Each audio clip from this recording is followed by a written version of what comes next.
Et donc, pour commencer cette soirée, nous avons l'honneur d'accueillir Franck Vuong, qui va répondre aux questions de Théo d'ITV au sujet du numérique et de la RSE. Générique.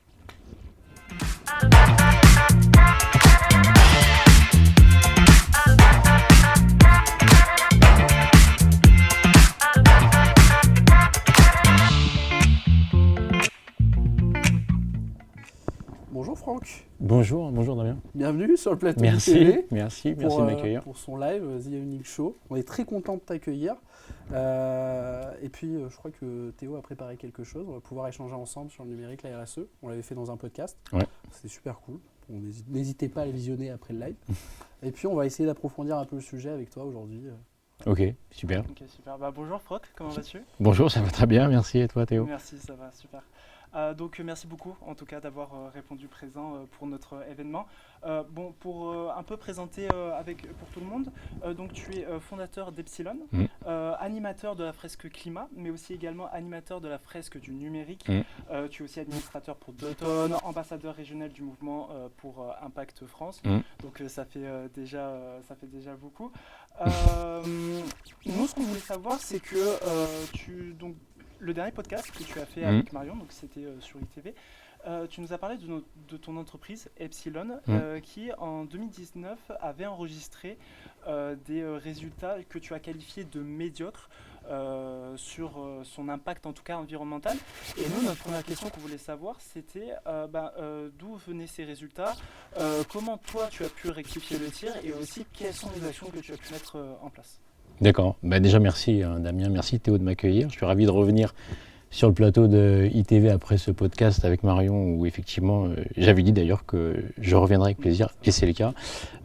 Tu mentionnes cette évaluation RSE qu'on avait fait en 2019 qui nous est venue, alors je ne vais pas revenir dessus, pourquoi on l'a fait parce que c'est un peu le parcours et du coup vous pourrez réécouter le podcast parce que je le raconte dedans, mais ce qui a fait que c'est là-dedans, c'est à ce moment-là effectivement qu'on a constaté qu'on avait des impacts environnementaux médiocres alors tu dis pourquoi, mais en fait parce que c'est un sujet qu'on méconnaissait et qu'on ne traitait pas à la hauteur de ce qu'il fallait le traiter. C'est-à-dire que c'est pas parce qu'on était indifférent à l'environnement, c'est parce qu'en fait on ne comprenait pas quel était véritablement l'impact de nos activités sur l'environnement.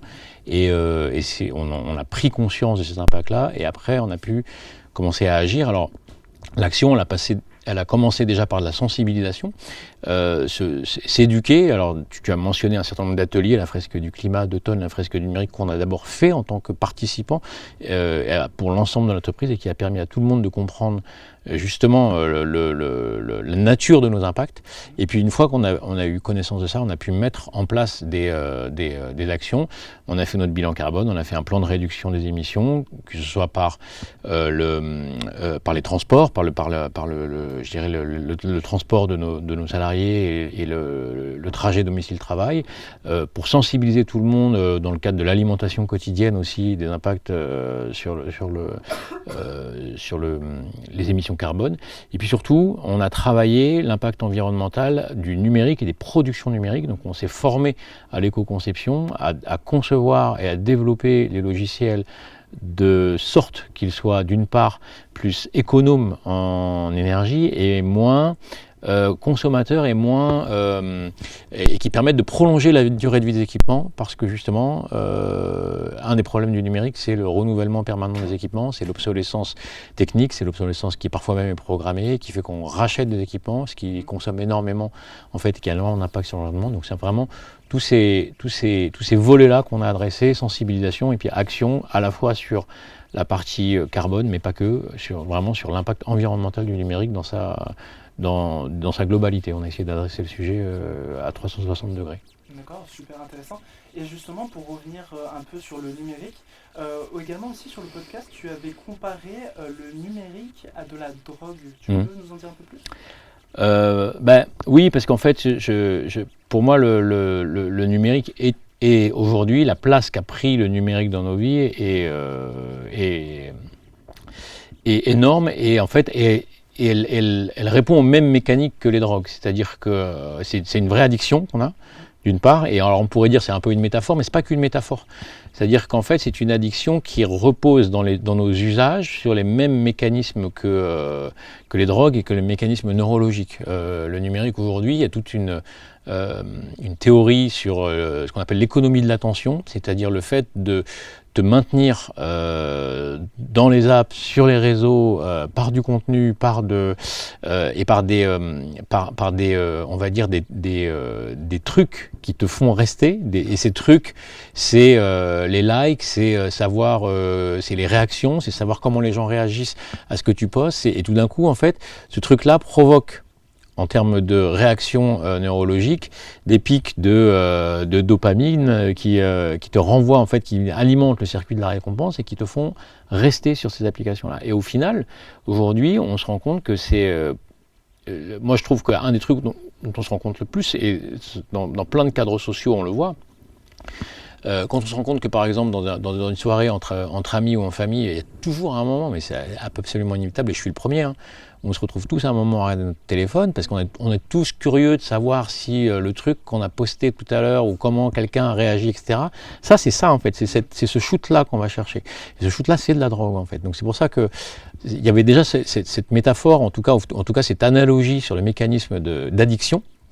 Et après, je parlais de drogue parce que c'est aussi quelque chose qui se généralise en fait dans l'ensemble de notre société, et de manière plus globale, en fait, on comprend aujourd'hui que on est dans une société sur laquelle on ne peut plus faire machine arrière sur le numérique. C'est-à-dire qu'en fait, là, on est pris au piège, et donc la question, elle est de savoir comment on va réduire notre utilisation du numérique, comment on va progressivement se désintoxiquer pour pas tomber dans une espèce de gloutonnerie et d'obésité comme ça numérique. Et on on oppose parfois obésité et sobriété numérique, mais c'est plus sur une espèce de surconsommation comme ça du numérique qu'il faut réussir à maîtriser, parce que elle est à l'origine d'énormément d'impacts environnementaux et sociaux. Oui, parce qu'au final, c'est devenu un enjeu de société. Au final, il y a vraiment un impact au niveau du social. Donc oui, bien sûr que c'est vrai que c'est important d'en parler. Aussi, on avait une autre question. Alors, c'était par rapport au travers de tes activités. Donc, tu nous as dit que voilà, tu avais mené plusieurs activités, notamment des fresques climat, etc. Et c'est vrai qu'on se demandait avec Damien, justement, est-ce que toi, tu aurais je sais pas, des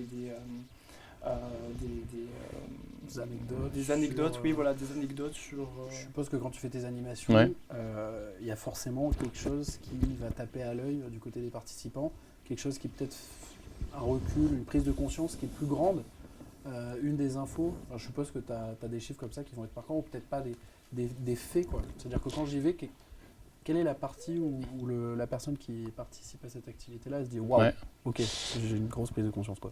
Alors, il y a plusieurs ateliers, il y a plusieurs niveaux de prise de conscience. Il y a d'abord, dans la fresque du climat, par exemple, la prise de conscience la plus violente, c'est la gravité.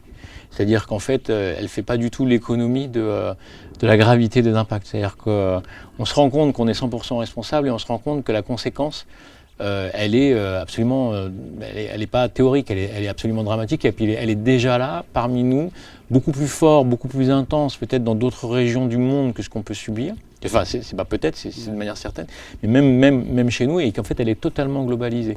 Et elle est faite de manière assez visuelle, assez explicite, sur non seulement les catastrophes climatiques, mais aussi la conséquence sur les migrations, sur la santé, sur la famine.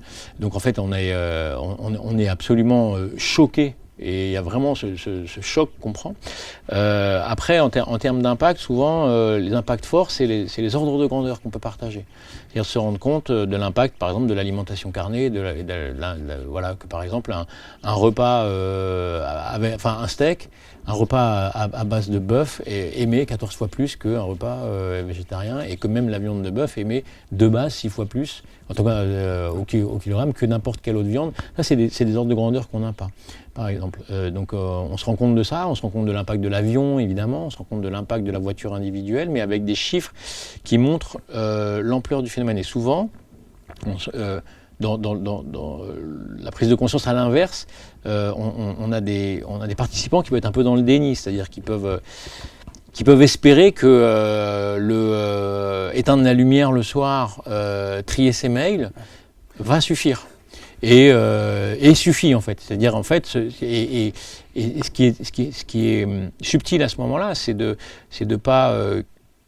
plutôt d'encourager. C'est-à-dire que c'est bien d'éteindre la lumière le soir et c'est bien de trier ses mails, mais c'est prendre conscience qu'en fait j'allais dire dérisoire, en tout cas c'est infime par rapport à d'autres actions qui sont tout aussi à notre main.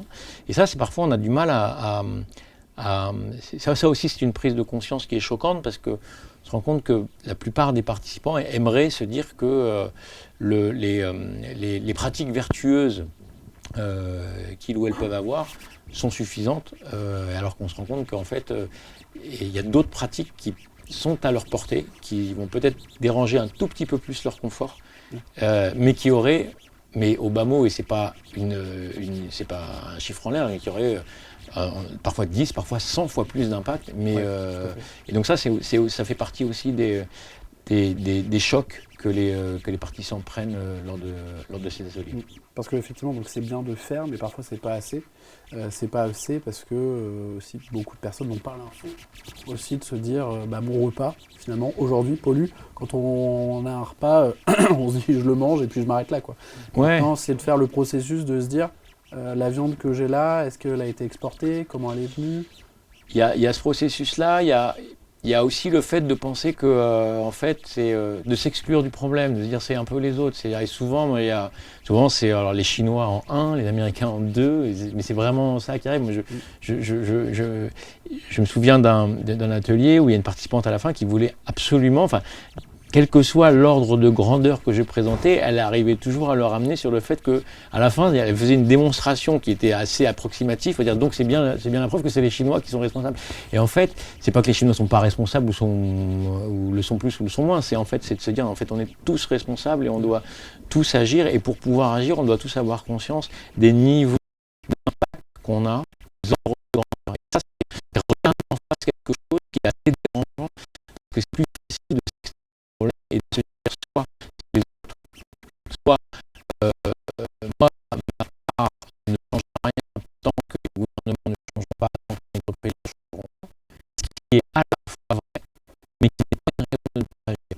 Donc c'est ça qu'on essaie d'amener, c'est sans culpabiliser, mais juste de la pédagogie et de la démonstration, mais presque mathématique et par ordre de grandeur, qu'on a tous une part à faire et que si cette part, même si elle est 10% du truc, en fait, on peut pas économiser ces 10%-là en attendant que les 90% autres bougent. En tout cas, si on le fait, il ne faut pas s'étonner que les 90% autres ne bougent pas, parce que ça veut dire qu'ils sont pleins de gens ou d'institutions ou d'entreprises ou de gouvernements qui se disent la même chose, qui attendent que quelqu'un d'autre bouge. Et ça, c'est ça qu'on essaye c'est ça qui est le plus dérangeant. Tout à fait. Donc il faut qu'il y ait des prises de...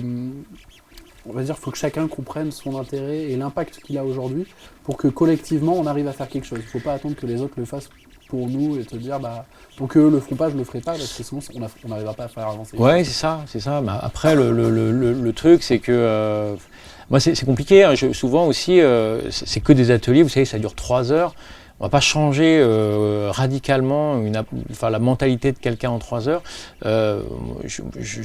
Moi, voilà, la fresque, je l'ai faite il y a 5 ans, chaque jour, en tout cas, c'est un chemin que je continue de parcourir. Je n'ai pas changé le lendemain, et depuis, je suis nickel. C'est pas du tout vrai. Je pense qu'il y a encore plein de trucs sur lesquels je me suis amélioré. Il y a encore plein de trucs sur lesquels je peux m'améliorer. Donc c'est un chemin. Et moi, j'essaie de me rappeler de ça, parce que quand j'ai quelqu'un en face de moi, un participant, une participante à un atelier qui est désemparé et qui se dit non, mais ça sert à rien. J'essaie pas de le convaincre ou que c'est foutu, j'essaie pas de le convaincre que non, c'est pas foutu, j'essaie juste de l'accompagner dans sa prise de conscience et dans son deuil pour qu'elle puisse enchaîner les pas d'après, parce que c'est ça en fait, c'est le début d'un chemin, c'est le début d'une prise de conscience, mais qui ne va pas se terminer au moment où on passe la porte, sinon ça ne marche pas comme ça. C'est tout un questionnement en fait. Ouais, c'est une graine qui va vraiment mûrir, et on peut pas, on passe par une courbe de deuil, on passe par de la colère, on passe par de la colère à la fois contre nous et face à la société ou contre les autres même, mais on est obligé un petit peu, faut vachement respecter ce processus-là. parce qu'il est nécessaire pour arriver à un moment et se dire moi je vais essayer de faire ma part et je vais essayer de contribuer et pas juste faire. Il y a le truc du colibri, souvent on dit mais à l'image on fait chacun notre petite part, mais en fait je pense qu'on a chacun aussi à notre portée une part, quelque chose de plus grand qu'on peut porter. Vous, le projet ITV, c'est tout d'un coup, c'est plein d'individus qui peut-être font plein de choses bien dans leur quotidien, mais qui à un moment se réunissent et se disent, mais ils mettent les moyens qui sont mis dans ce campus pour dire, ok, on va les utiliser pour quelque chose de plus grand. Et je pense qu'on a tous aussi, dans nos sphères pro, on peut tous s'engager dans quelque chose de plus grand. Oui, bien sûr. Même salarié, en tant que salarié, on peut aussi pousser des idées. Exactement. Pour qu'effectivement, après, l'entreprise puisse avoir un impact plus important que nous seuls. L'important, je pense, c'est d'avoir des valeurs et une prise de conscience déjà individuelle, et après d'essayer d'aller pousser les choses sans l'imposer. Parce qu'effectivement, je pense que quand il n'y a pas cette réflexion déjà individuelle et aussi le fait d'être en accord avec ça, il ne faut pas juste le faire pour le faire. Il faut être conscient, le comprendre et ensuite essayer de l'amener intelligemment. Après, c'est ça, tu vois, les raisons d'agir, il y en a plein. Alors moi, j'interviens beaucoup en entreprise. Alors dans les raisons d'agir, il peut y avoir effectivement le sens intrinsèque, tu vois, la raison d'être de chacun. Mais en fait, ça peut être aussi, de plus en plus, on voit des entreprises qui agissent parce qu'en fait, les conséquences de la crise environnementale sur leur business vont être plus importantes que s'ils ne s'en occupent pas. Donc c'est plutôt par intérêt. Donc, et à la limite, ce levier-là, du moment qu'il est actionné, pourquoi pas. Il y en a d'autres qui vont agir parce que la réglementation fait qu'il faut agir. Il y en a d'autres qui vont agir parce qu'ils vont dire c'est plus, ça va être plus attractif et ça va retenir les talents et ça va en attirer d'autres. Ça va attirer en particulier les jeunes générations. Alors moi au début, quand j'étais dans le début de ce truc-là, je me disais non, la seule vraie bonne raison d'agir, c'est les tripes et le sens. Mais en fait non, c'est pas vrai. Je pense que je vais me tromper, c'est-à-dire que finalement, tant qu'on trouve à la limite, activons n'importe laquelle de ces raisons d'agir du moment qu'on les active. Et c'est tous ces trucs-là qu'on essaye d'aller aussi activer dans les ateliers en fonction des personnes qu'on a en face et de leur niveau, on va dire. Alors j'allais dire de maturité, mais c'est pas un terme très, c'est pas très un bon terme, c'est plutôt leur niveau d'éveil par rapport au sujet. Le niveau d'éveil et d'aller trouver la motivation en la personne selon le levier. C'est ça, le levier la motivation, en chaque personne parce qu'il peut être différent exactement. Pour n'importe qui. Et c'est respectable en fait, c'est ça, bien sûr, c'est propre à chacun. Et puis il y a aussi des actions qu'on va pouvoir ou pas mener selon aussi sa personnalité, selon ses envies. Et je pense que c'est vrai que c'est une vision à entreprendre aussi pour les entreprises, parce que demain, les candidats d'entreprises vont être aussi intéressés par l'engagement des entreprises elles-mêmes. Ça peut être, entre guillemets, un sujet de marque employeur, entre guillemets, de se dire, voilà, l'entreprise dans laquelle je bosse a des engagements, elle a pris conscience de ça, c'est tout à fait dans mes valeurs, et donc je vais peut-être rejoindre cette entreprise plutôt qu'une autre, parce qu'elle agit concrètement dans mon futur et puis dans la préservation de l'environnement, etc. Et là encore, de toute façon, le panel de leviers d'action et de raisons de déclencher, tu vois, un mouvement et une action, il est vaste et il n'y en a pas un qui est mieux qu'un autre en vrai. Je pense qu'il faut accueillir tout ça, il faut essayer d'entretenir tout ça pour provoquer. Et c'est ce qu'on essaye de faire dans les ateliers dont on a parlé. Parfait. On a peut-être une dernière question pour toi. Oui, c'était au sujet du futur environnemental. Alors, comme tu sais, donc nous, on est un média étudiant engagé.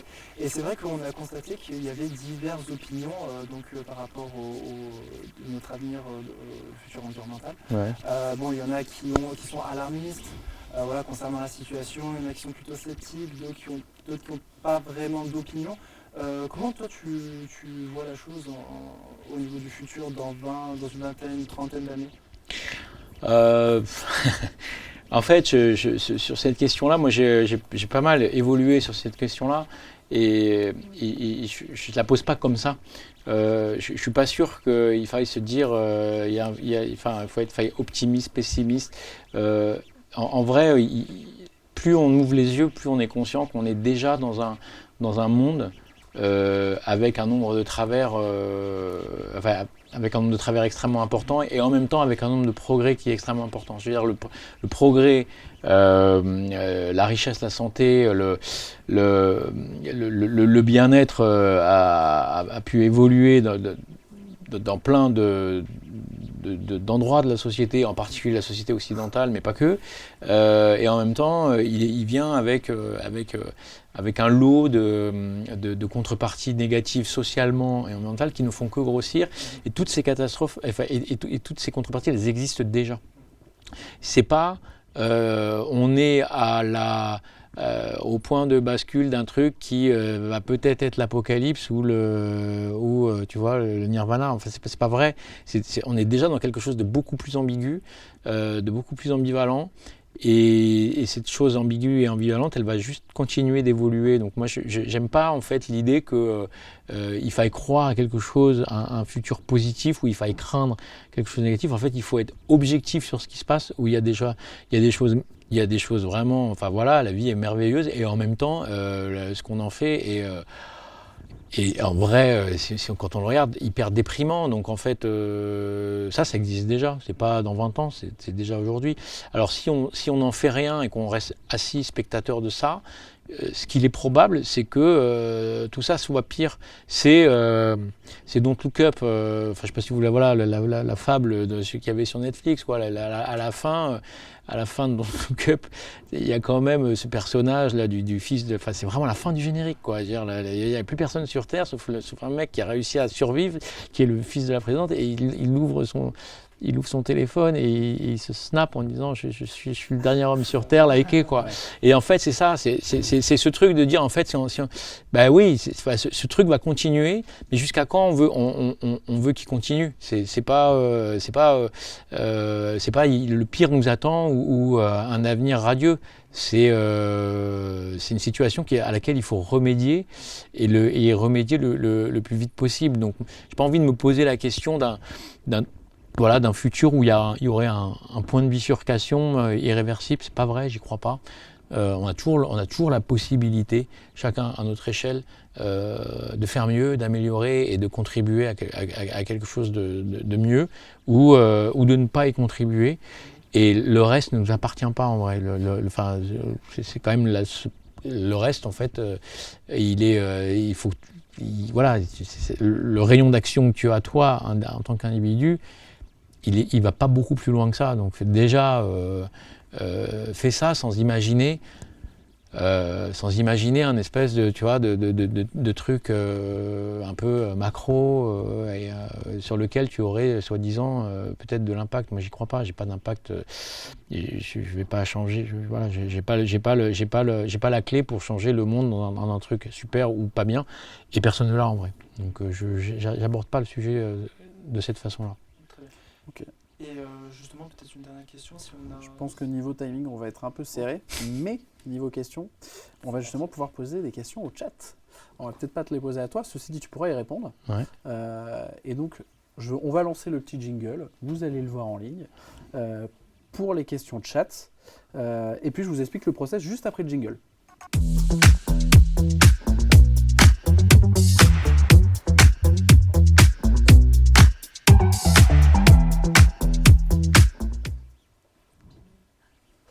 Donc Franck, je te le disais, on va avoir des petites questions qu'on va pouvoir poser à notre chat. Donc c'est les personnes qui sont en ligne directement depuis Twitch et depuis TikTok qui vont pouvoir nous répondre. C'est pour ça que je te parlais de questions, parce que tu vas pouvoir y répondre aussi avec nous. D'accord. Ceci dit, on donnera la réponse à la toute fin, puisque effectivement, eux doivent répondre. Donc si on les aide un peu, c'est tricher. Donc on vous rappelle le principe. On vous pose une petite série de questions. En l'occurrence, là, on va être concentré un peu sur l'écologie.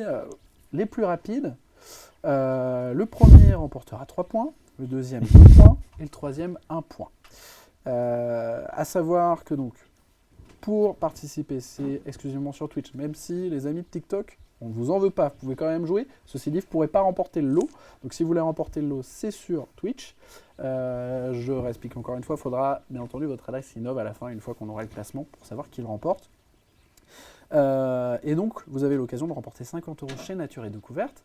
Le petit QR code est en train de circuler également dans le public pour que vous puissiez aussi répondre à ces questions. Ça va vous emmener sur un Google Form. Et puis, vous n'avez plus qu'à répondre le plus rapidement possible, puisqu'on prendra les premières réponses arrivées. Mesdames, messieurs, est-ce que vous êtes prêtes et prêts? Je l'espère. La première question qu'on leur pose, c'est quelle célèbre militante écologiste suédoise s'est engagée très jeune dans la lutte contre le réchauffement climatique? Alors, je suis sûr que vous l'avez. Peut-être pas l'orthographe, parce que parfois, c'est un peu plus compliqué. Ceci dit, je suis sûr que vous la connaissez, c'est certain, vous l'avez déjà vue. Bon, elle est connue pour tous ses combats, et peut-être que tu auras la réponse, Franck, je suis sûr que tu l'as. Mais on la dira juste après. D'accord. Il faut que j'épelle ou... Ah oui, c'est comme dans Motus. D'accord, okay. Voilà. Et puis après, il faut tirer les boules. Et tout. D'accord. Donc, j'espère que vous avez pu répondre sur TikTok et sur Twitch. On va pouvoir envoyer la deuxième question. Encore une fois, ce sont les plus rapides. Quel événement à enjeux internationaux et avec pour sujet les océans se déroulera en 2025 sur la Côte d'Azur à Nice? En 4 lettres, vous devriez y arriver.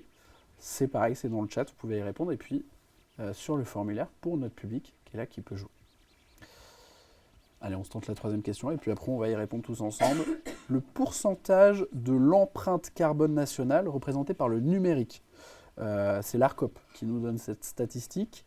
Je vous fais 3 propositions. Vous pouvez répondre A, B ou C directement. Donc le pourcentage est soit 5%, 2,5% ou 7%. On va vous laisser répondre un petit peu et puis après on va vous donner les réponses.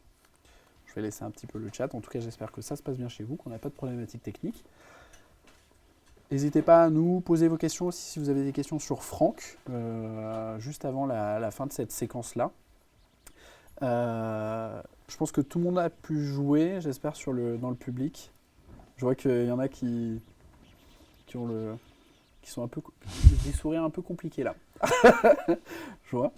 Bon, j'espère qu'en tout cas vous avez pu finir. La pédagogie aussi, vous pouvez jouer, hein, tout le staff. N'hésitez pas, c'est ouvert. On va donner les réponses. La militante écologiste suédoise engagée dans la lutte contre le réchauffement climatique, je pense que tu l'as. Oui. Greta. C'est Greta Thunberg, bien entendu, vous la connaissez. Elle a commencé très jeune, aujourd'hui elle est médiatisée énormément puisqu'elle porte le sujet, et donc elle continue ses actions. L'événement à enjeux internationaux sur les océans qui se déroulera sur la Côte d'Azur à Nice. Est-ce que tu as la réponse?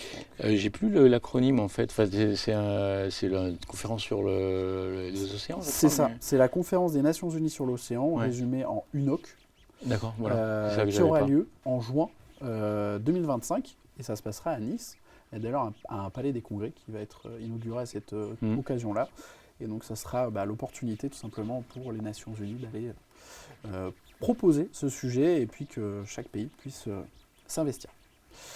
Le pourcentage de l'empreinte carbone nationale représentée par le numérique, on avait le choix entre 5%, 2,5% et 7%. Celui-là est dur. Ouais, très dur. Alors, mondialement, je crois que c'est 4 et mais j'ai vraiment peur de me gourer, mais j'avais en tête que c'était 2,5, mais voilà. Très très bon, Franck, puisque c'est ça, c'est 2,5.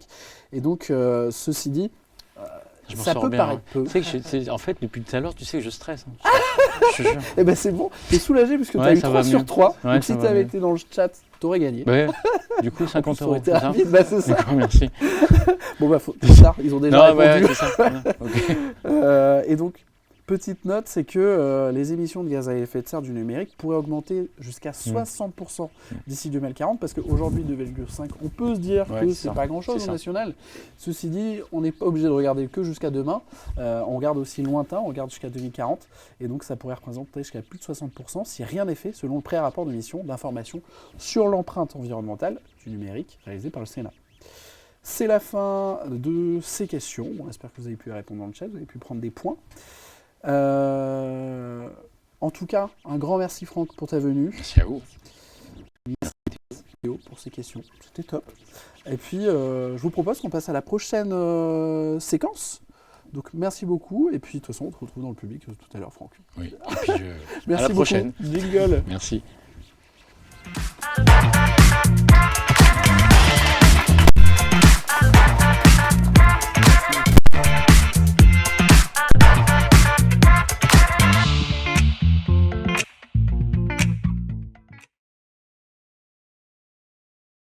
prochaine séquence. Vous avez vu, je ne suis plus seul.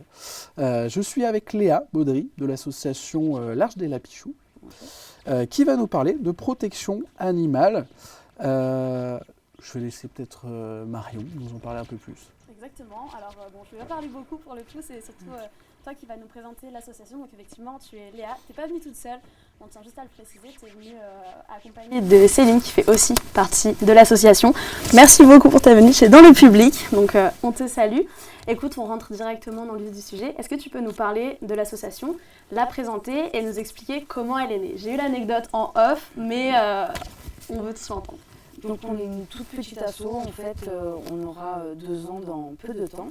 On fonctionne uniquement avec des familles d'accueil un peu partout dans le 06 et le 83. Okay. Et en fait on est un groupe de 4 copines. On faisait avant du bénévolat pour plein d'autres assos. Et un jour en fait je scrolle pour trouver des nouveaux jouets à mes lapins. Et je tombe sur 14 lapins qui doivent en fait être destinés à la consommation. Je ne réfléchis pas, je vais chercher ces lapins. 14 quand même. Voilà.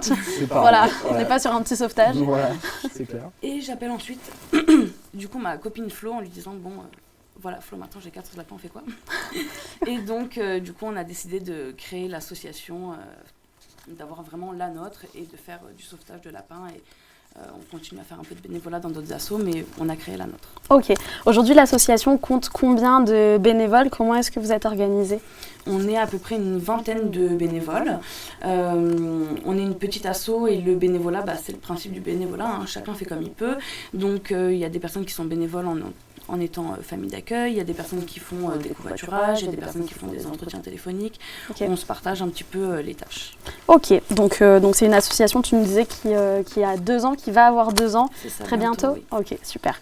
Alors, je vous interromps de vous dans l'oreillette. Il y a des cheveux qui passent sur ton micro. Ouais, pardon. Voilà, les mettre du côté. Résumant, voilà, désolé. Merveilleux, les aléas du live. L'association, elle s'appelle L'Arche des Lapichoux. C'est ça. Forcément, on s'attend en allant sur vos réseaux sociaux à voir majoritairement, voire uniquement des lapins. C'est pas le cas, vous vous êtes diversifiés, on retrouve tout un tas d'animaux. Est-ce que tu peux nous dire comment ça se fait, pourquoi vous vous êtes ouvert à ces animaux? Est-ce que vous avez eu des sauvetages, même des fois d'animaux un peu atypiques Alors déjà, on aime quand même tout le monde, hein, donc on accueille tout le monde.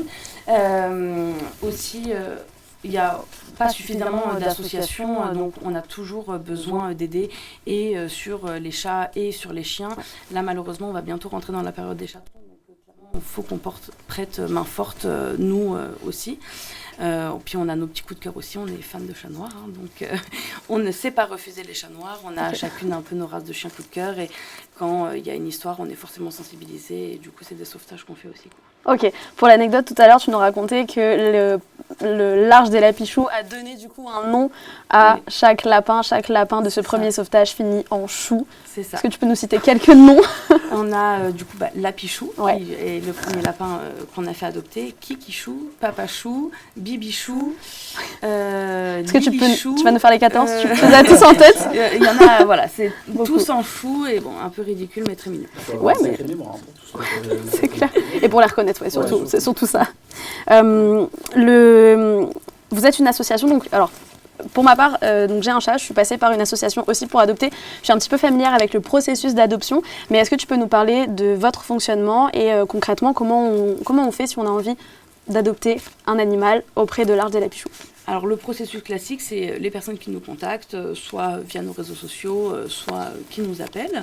On convient de ce qu'on appelle un entretien téléphonique. Donc on discute du projet d'adoption de la personne, un peu les envies qu'elle a, ce qu'elle recherche chez un animal. Nous, on pose également des questions pour connaître le cadre de vie et voir quel animal pourrait au mieux lui convenir. À la suite de ça, en fait, on propose un animal. Bien souvent, en fait, on tombe juste sur les attentes de la personne et des animaux qu'on a. Si tout se passe bien à la suite de cet entretien téléphonique, nous ou un bénévole, en fait, se rendons sur le lieu de vie pour vérifier tout est suffisamment sécuritaire. C'est par exemple pour un chat que la route n'est pas trop loin, que s'il y a un balcon, il y a un filet anti-chute pour pas que le chat tombe, voilà, des choses comme ça.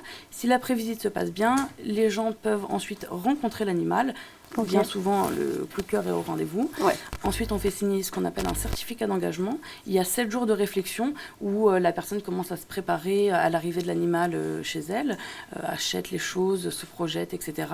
Et ensuite, soit la personne vient chercher l'animal, soit on lui amène. Ok, est-ce qu'il y a un vrai critère aussi en termes d'affinité dans le comportement? Un chat qui est très, je prends l'exemple des chats, mais un chat qui est très câlin ou un chat qui aime beaucoup bouger, qui est très indépendant, est-ce que ça fait partie des critères que vous prenez en compte? Oui, tout à fait. Ok, pour être sûr que le besoin matche vraiment. Il y a des chats qui sont extrêmement proches de l'humain. On en a là actuellement un à l'adoption, Gâteau, et il adore regarder sa famille d'accueil dans les yeux. Il se plonge dans les yeux de sa famille d'accueil. Wow. Donc là, pour lui, on a choisi une personne qui est majoritairement en télétravail, parce qu'il a vraiment besoin de ce contact et d'être bichonné et tout ça. Parfois, on a des chatons, c'est le plus excité de la portée. Ceux-là, on les fait partir à la campagne où ils auront tout besoin de s'ébattre, loin de la route, ils pourront monter aux arbres et tout ça. Donc, le caractère de l'animal vraiment détermine dans quelle famille il va aller. Ok. Je me doute qu'au cumul de ces 2 années d'expérience dans l'association, vous avez dû forcément voir des choses qui peuvent marquer et des formes de maltraitance. On a aussi envie de sensibiliser sur ce sujet-là parce que c'est important. On sait qu'on a passé la période de fête qui peut être une période de forte adoption, d'achat vraiment plus important. L'été arrivant, ça peut être aussi un moment d'abandon. Voilà, on est dans une période un peu charnière. Est-ce que pour toi, c'est quoi la forme de maltraitance que tu as peut-être le plus vue dans ton parcours associatif? C'est quoi le schéma le plus classique peut-être d'abandon ou de maltraitance? Nous, vu qu'on est quand même spécialisé dans le lapin, ce qu'on voit le plus couramment en maltraitance, c'est en fait les besoins du lapin qui ne sont absolument pas respectés. Ouais. Les gens qui ne se sont pas renseignés sur l'espèce, qui détiennent un lapin seul dans une cage, alors que c'est un animal grégaire qui est fait pour vivre au minimum à 2, qui n'est pas du tout fait pour être enfermé comme un chien et un chat. Ouais. Et la plupart du temps, ils ne sont pas stérilisés, donc tiraillés par leurs hormones, ça se passe du coup très mal dans le foyer. Enfermer un cheval de course dans un box minuscule et laisser le sortir une fois tous les 4 matins, il va finir fou aussi. Ouais, c'est vrai que ça ne viendrait pas à l'idée, mais par contre pour les lapins, on a cette image-là que c'est un animal solitaire qui peut... C'est l'image que les animaleries en fait ont créée. Donc on se retrouve avec des gens qui finalement n'arrivent pas à créer de lien avec l'animal, parce qu'un animal qui n'est pas détenu dans de bonnes conditions ne peut pas s'ouvrir en fait. Et du coup les gens trouvent ça nul. Et au mieux, nous appellent pour nous les abandonner. Au pire, les bazards à la Russe qui arrivent très régulièrement. On trouve le lapin dans sa cage minuscule remplie d'excréments à côté de la poubelle. Ok. Et du coup, dans ces cas-là, c'est la police qui vous appelle directement, qui fait des signalements? Comment c'est les riverains? C'est rare que ce soit la police. La plupart du temps, en fait, c'est des riverains qui passent à côté et qui cherchent vite sur les réseaux sociaux une asso. Ok, d'accord. Ou qui déposent chez un vétérinaire. Okay. Donc c'est aussi le bon réflexe à avoir quand on est riverain et qu'on n'a pas forcément la possibilité ou l'envie aussi d'adopter de recueillir, de penser directement aux associations qui vont pouvoir adopter. Un bon réflexe en tout cas à avoir chez vous. J'espère. De ne pas détourner le regard et d'appeler quelqu'un. C'est ça, alors j'espère que vous ne serez pas confronté à ce cas-là, parce qu'on espère que tous les animaux soient heureux. Mais si ça arrive, sait-on jamais, n'hésitez pas à appeler les associations. Justement, en plus de ce bon réflexe-là à avoir, pour toi, ce serait quoi les points de vigilance pour une future famille qui aimerait adopter, qui aimerait acheter un animal? Qu'est-ce qu'il faut regarder en premier pour éviter d'en arriver à ces situations-là où soit on délaisse l'animal, on se rend compte qu'on peut juste plus s'en occuper Vraiment se renseigner à fond sur l'espèce qu'on compte prendre et après être sûr qu'on peut répondre à tous les besoins éthologiques de cette espèce en fait. Une fois qu'on est bien renseigné et qu'on se dit ça pourrait bien matcher avec nous, ok, ça peut bien matcher avec nous là à l'instant T, et après voir les choses à plus long terme. Là, peut-être que la personne travaille à mi-temps ou fait beaucoup de télétravail. Est-ce que dans 1 an, 2 ans, 3 ans, elle aura toujours ce même mode de vie-là? Est-ce que si c'est un jeune couple qui n'a pas encore d'enfant, l'arrivée d'un bébé, est-ce qu'ils se sentent de gérer l'animal déjà présent plus l'arrivée du bébé avec les aléas, les inconvénients oui, un chien risque de lécher le visage de votre enfant ou de marcher sur le tapis d'éveil. C'est un chien. À quel point ça peut poser problème ou pas Ok, donc on essaye de regarder à long terme les projets de la famille, éventuellement du couple, se projeter aussi voilà, professionnellement, peut-être si on a des projets de voyage, se dire est-ce que dans 6 mois je suis ici ou je pars faire 2-3 mois dans un autre pays, vraiment regarder globalement sur le plus long terme. La moyenne de vie d'un lapin par exemple, c'est quoi? Parce que bon, les chiens, les chats, on sait à peu près. Une un lapin. dizaine d'années à peu près. Ok, oui, donc même un lapin, il faut s'engager sur le long terme. Ouais. Un lapin dont on s'occupe bien, qui vit en liberté avec un congénère, qui est nourri de façon correcte, on peut le garder au minimum une dizaine d'années. Ma lapine va sur ses 12 ans et elle pète encore le feu. Hein. C'est absolument incroyable. Tu nous parlais donc forcément des cas les plus fréquents d'abandon. On se doute aussi qu'il y a eu des belles victoires dans cette association. Est-ce que tu as une anecdote à nous raconter, une histoire en particulier qui t'a touchée? Alors il y a une petite lapine, Touf Touf, qu'on se rappellera tous, je pense, jusqu'au bout, adorable. Comment ça a fini. On a trouvé cette petite lapine malheureusement quasiment déjà décédée. En fait, elle avait été probablement utilisée comme un ballon de foot. Elle était tuméfiée de partout. C'était l'été, elle avait déjà commencé à se faire manger par les asticots. Donc elle était dans un état plus que minable. Une fois qu'on a réussi à passer le cap on a sauvé physiquement la lapine. Il restait d'énormes séquelles psychologiques où on a mis des semaines et des semaines à rien que pouvoir approcher la lapine. Juste la vue d'un humain, elle se mettait à hurler en fait, elle se faisait les besoins sur elle et tout ça. Donc ça a été énormément de patience, ça a été douloureux pour toute l'équipe aussi d'imaginer ce que cette pauvre lapine elle pouvait ressentir. Et là notre plus belle victoire c'est que maintenant elle fait de nouveau confiance et elle dort les 4 fers en l'air sur le canapé avec ses nouveaux adoptants. C'est une évolution incroyable. Oui. Comment on s'y prend justement dans ce processus-là finalement de convalescence psychologique? Comment est-ce qu'on approche petit à petit une lapine comme ça qui est terrorisée? Est-ce qu'on la laisse venir? Il y a plein de manières en fait différentes selon les traumas que les animaux ont eus. Là, qu'elle a été tapée et tout ça, en fait, il ne faut pas forcer le contact et laisser l'animal venir. C'est passer des heures et des heures assis à attendre et à jeter des bonbons et pour gagner la confiance de l'animal. Et c'est Natalia qui s'est occupée de notre petite Touf Touf et elle a été vraiment très patiente et ça a été de longues heures et de longues semaines et ça a enfin payé. Et une fois que la confiance est gagnée, par contre, j'imagine que il n'y a pas vraiment de retour en arrière. Une fois que c'est bon, la confiance est installée. Ça dépend des animaux. Là, une fois qu'elle a eu de nouveau confiance, mais il y a des animaux qui restent un peu fébriles. Et s'il y a un événement marquant, peut y avoir un retour en arrière. Et faut les séquelles et les traumas reviennent rapidement. Ok.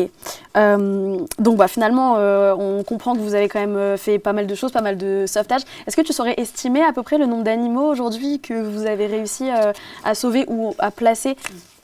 Là, j'ai pas les réels chiffres en tête, mais au moins une centaine d'animaux par an. Ok, juste dans le 06 et 83, donc ce qui est pas mal, surtout pour une jeune association pour le coup. C'est par an, tu disais. Donc ça fait on est sur 200 tous les 3 jours globalement, enfin, pour faire la moyenne, on va dire très grossière. Donc c'est quand même un chiffre... on reçoit des appels et des SMS d'abandon vraiment tous les jours, en moyenne 3 à 4. Et dans ces appels-là, il y a aussi les animaux trouvés. C'est pas tout le temps les personnes qui souhaitent adopter, c'est des gens, j'ai vu un lapin là, à tel endroit, ou ce chat, il me paraît maigre, ça fait plusieurs semaines que je le vois. Voilà, des choses comme ça. Mais il y a des appels réellement tous les jours.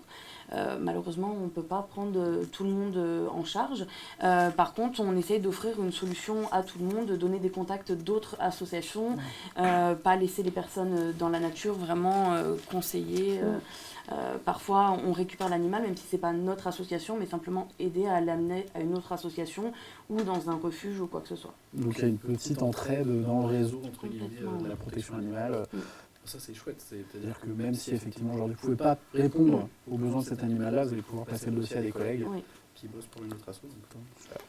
Justement, c'est quoi le bon réflexe? Tu disais qu'il y en a qui vous appellent parce qu'ils voient juste un chat qui est un peu maigre. Est-ce que le bon réflexe, c'est de récupérer l'animal chez soi, de tenter de s'en occuper, au contraire d'appeler une association, peut-être parfois juste de ne pas forcément agir, même si je pense que ça ne fait pas partie des solutions envisageables. C'est quoi le bon réflexe à avoir? Le meilleur réflexe, c'est de mettre l'animal en sécurité et vous rendre chez un vétérinaire. L'animal peut très bien être identifié, il s'est égaré, il erre depuis plusieurs semaines. Le véto pourra lire la puce et les propriétaires seront extrêmement contents de retrouver l'animal. Okay. Fort heureusement, ce n'est pas toujours des abandons. Des fois, il y a des fugues, oui. Il y a eu un orage, l'animal a eu super peur, il est parti. Donc, l'idéal, c'est de toujours se rendre chez un vétérinaire. Maintenant, des fois, c'est la nuit, on n'a pas de vétérinaire proche ouvert à proximité. Mettre l'animal en sécurité chez soi. Si on ne connaît pas bien l'espèce, juste donner à boire. Ne pas essayer de donner quoi que ce soit à manger. Ouais. Par exemple, beaucoup de gens pensent qu'on peut donner du pain à un lapin, on ne peut pas, c'est vraiment dangereux. Donc ne pas essayer de donner la biscotte dans la nuit en se disant au moins il aura ça dans le ventre. Vraiment, voilà, juste donner à boire et après se diriger vers des personnes compétentes, soit un vétérinaire, soit appeler les associations. Voilà. Ok. Concernant l'association, c'est quoi vos projet, le futur de l'association, qu'est-ce qu'on peut vous souhaiter, que ce soit à court terme, à long terme, les événements peut-être auxquels vous allez participer, les choses que vous allez mettre en place? Ce qu'on peut nous souhaiter, c'est de toujours continuer à lutter contre la maltraitance animale, que notre association se poursuive. On espère aussi un jour devenir d'utilité publique. Voilà. Ok. Est-ce qu'il y a des choses que vous allez mettre en place, des événements auxquels vous allez participer? Tu nous en parlais un petit peu tout à l'heure. On fait régulièrement des collectes. Ouais. On a une collecte prochainement au Maxiso de Trans en Provence. La date, je ne me la rappelle plus, c'est Céline qui sera. Ok, est-ce que Céline peut nous donner la date? Le 3 mai, ce sera... Toujours écouter Céline. Ok, super. Merci Céline. C'est ça, on en fait régulièrement à Mougins aussi. Et on sera aussi présent le 23 juin au salon. Celle-là, tu l'as de date? D'accord. Celle-là, je l'ai. Donc 23 juin. J'ai répondu au mail tout à l'heure. C'est bon, ça c'est encore prêt. Alors vas-y, redis-nous. Donc 23 juin. Le salon du bien-être animal à Bégois. D'accord. Ok, super. Et si on veut venir vous donner un coup de patte, je peux permettre. Il a osé.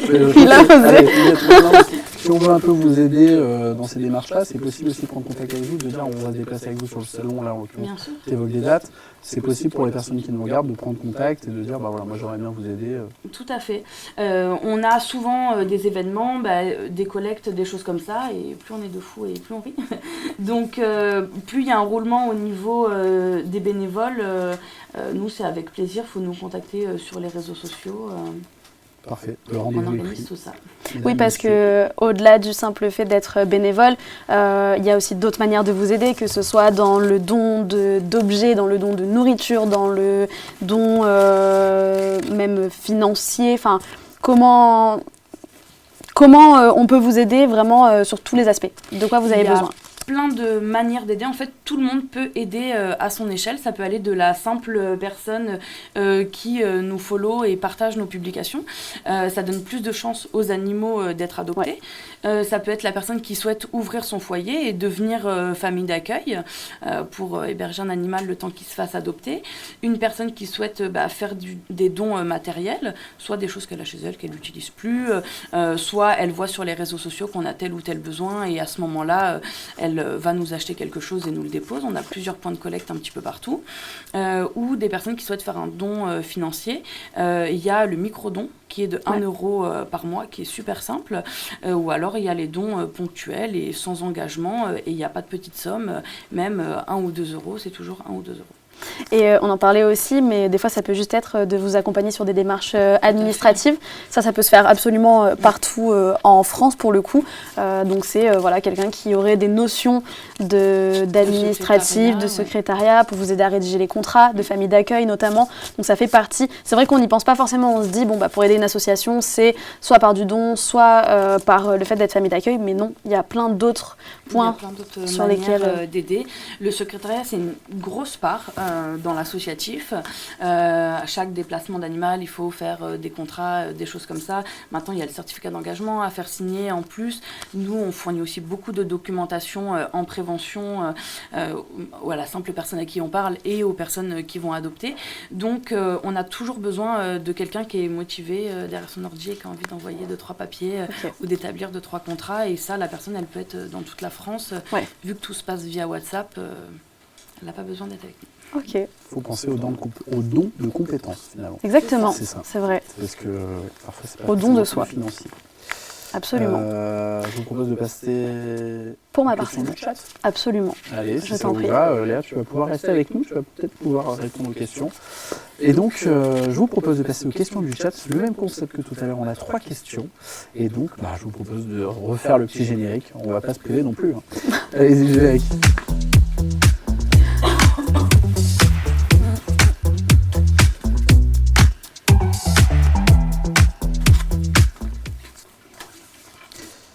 En tout cas, c'était super intéressant. Je pense qu'on a tous un peu appris. Mais il est encore temps d'apprendre. Puisqu'on a nos 3 petites questions. Encore une fois, les plus rapides dans le chat sur Twitch. TikTok aussi, vous pouvez jouer, on ne vous exclut pas. D'ailleurs, ils sont juste là-bas dans le téléphone. N'hésitez pas à commenter. Vos réponses, on les regardera quand même. Bien entendu, public, le QR code est en train de passer. Vous remplissez le Google Form. Et puis, bien entendu, encore une fois, les meilleures réponses et les plus rapides seront pris en considération pour le lot. La première question, mesdames, messieurs, quelle est la principale source de financement des refuges pour animaux? C'est pas nous qui le disons, c'est le Figaro depuis une enquête. La première source, ce serait en A, les subventions gouvernementales, en B, les dons, en C, la redevance d'adoption. Je vous laisse quelques temps pour y répondre et puis on va passer à la deuxième question juste après. N'hésitez pas, d'ailleurs, si aussi vous avez des questions à poser à Léa, parce que là, on est en train de vous en poser, mais si vous en avez, on peut aussi les poser à Léa tant qu'elle est encore là, avec nous, sur le canapé. La deuxième question qu'on vous adresse, c'est à combien estime-t-on le nombre pris en charge par la fourrière et refuge en France chaque année, le nombre d'animaux, bien entendu. Est-ce qu'en petit A, on est à 100 000, petit B, 150 000, ou petit C, 200 000 ? On vous laisse répondre aussi dans le chat. Et pour terminer, quelle est l'une des principales raisons pour lesquelles les animaux sont abandonnés dans les refuges? Malheureusement, petit A, les problèmes financiers, petit B, les changements de situation familiale, et petit C, le changement de comportement de l'animal. Voilà, on vous laisse répondre. Pareil, encore une fois, dans le public, vous avez droit à vos réponses. Et on a hâte de savoir qui va remporter. Léa, est-ce que tu es prête à jouer au jeu du chat? Attention, il n'y a Tu n'as rien à perdre, rien à gagner. Ça, Donc, je peux comprendre l'émotion, mais il n'y a vraiment rien à gagner. Donc la première question, on se demandait la source de financement des refuges pour animaux. Est-ce que la première source, c'était les subventions gouvernementales? Est-ce que c'était les dons? Ou est-ce que c'était la redevance d'adoption? Alors, est-ce que c'est les refuges, tous les refuges, ou c'est les refuges de la SPA? Tous les refuges. Notre enquête traite les refuges de manière générale. Alors pour le coup, j'aurais dit plutôt les dons. Ouais, c'est ça, c'est tout à fait, c'est la première source. Donc, pensez-y, puisque finalement, la première source de financement des refuges et des associations qui sont dans la protection animale va vivre surtout à travers les dons. Et donc, de temps en temps, on peut penser aussi aux animaux et puis faire un don financier. Mais c'est vrai qu'on le rappelle, encore une fois, il n'y a pas que le don financier, puisqu'on l'a dit tout à l'heure, mais c'est vrai que ça reste un élément enclencheur pour mener des actions. À combien estime-t-on le nombre pris en charge par les fourrières et refuges en France chaque année? On avait 100 000, 150 000 ou 200 000 animaux. J'ai envie d'être pas trop défaitiste et dire 150 000. 200 000. C'est bien, il y avait de l'optimisme, mais malheureusement, c'est le gouvernement, notamment au niveau de l'agriculture, qui nous donne cette source-là, c'est 200 000 animaux abandonnés chaque année, malheureusement. La principale raison pour laquelle les animaux sont abandonnés dans les refuges, en tout cas c'est ce qui est remonté, on avait soit la problématique financière, les changements de situation familiale ou le changement de comportement de l'animal. J'aurais bien dit le changement familial. Je pense que c'est l'une des raisons. Ouais. Ceci, la première raison, Mais c'est pas c'est effectivement la problématique financière. Donc pensez-y, on en parlait tout à l'heure, les bons réflexes à avoir, c'est de savoir aussi est-ce que je suis en capacité d'accueillir un animal. On ne peut pas juste prendre un animal pour prendre un animal, il faut aussi savoir s'en occuper. Ça entraîne des frais de soins, on le sait, des frais aussi d'équipement. Donc voilà, c'est pour ça que ça ressort dans l'une des premières raisons, et c'est bien. En tout cas, Léa, on te remercie pour ta présence. C'était super, on a bien appris. J'espère qu'en ligne aussi, vous avez pu apprendre. On va désormais pouvoir passer à notre prochaine et dernière séquence avec Mélanie Lejeune qui va nous parler de santé mentale avec Thibaut TV et jingle.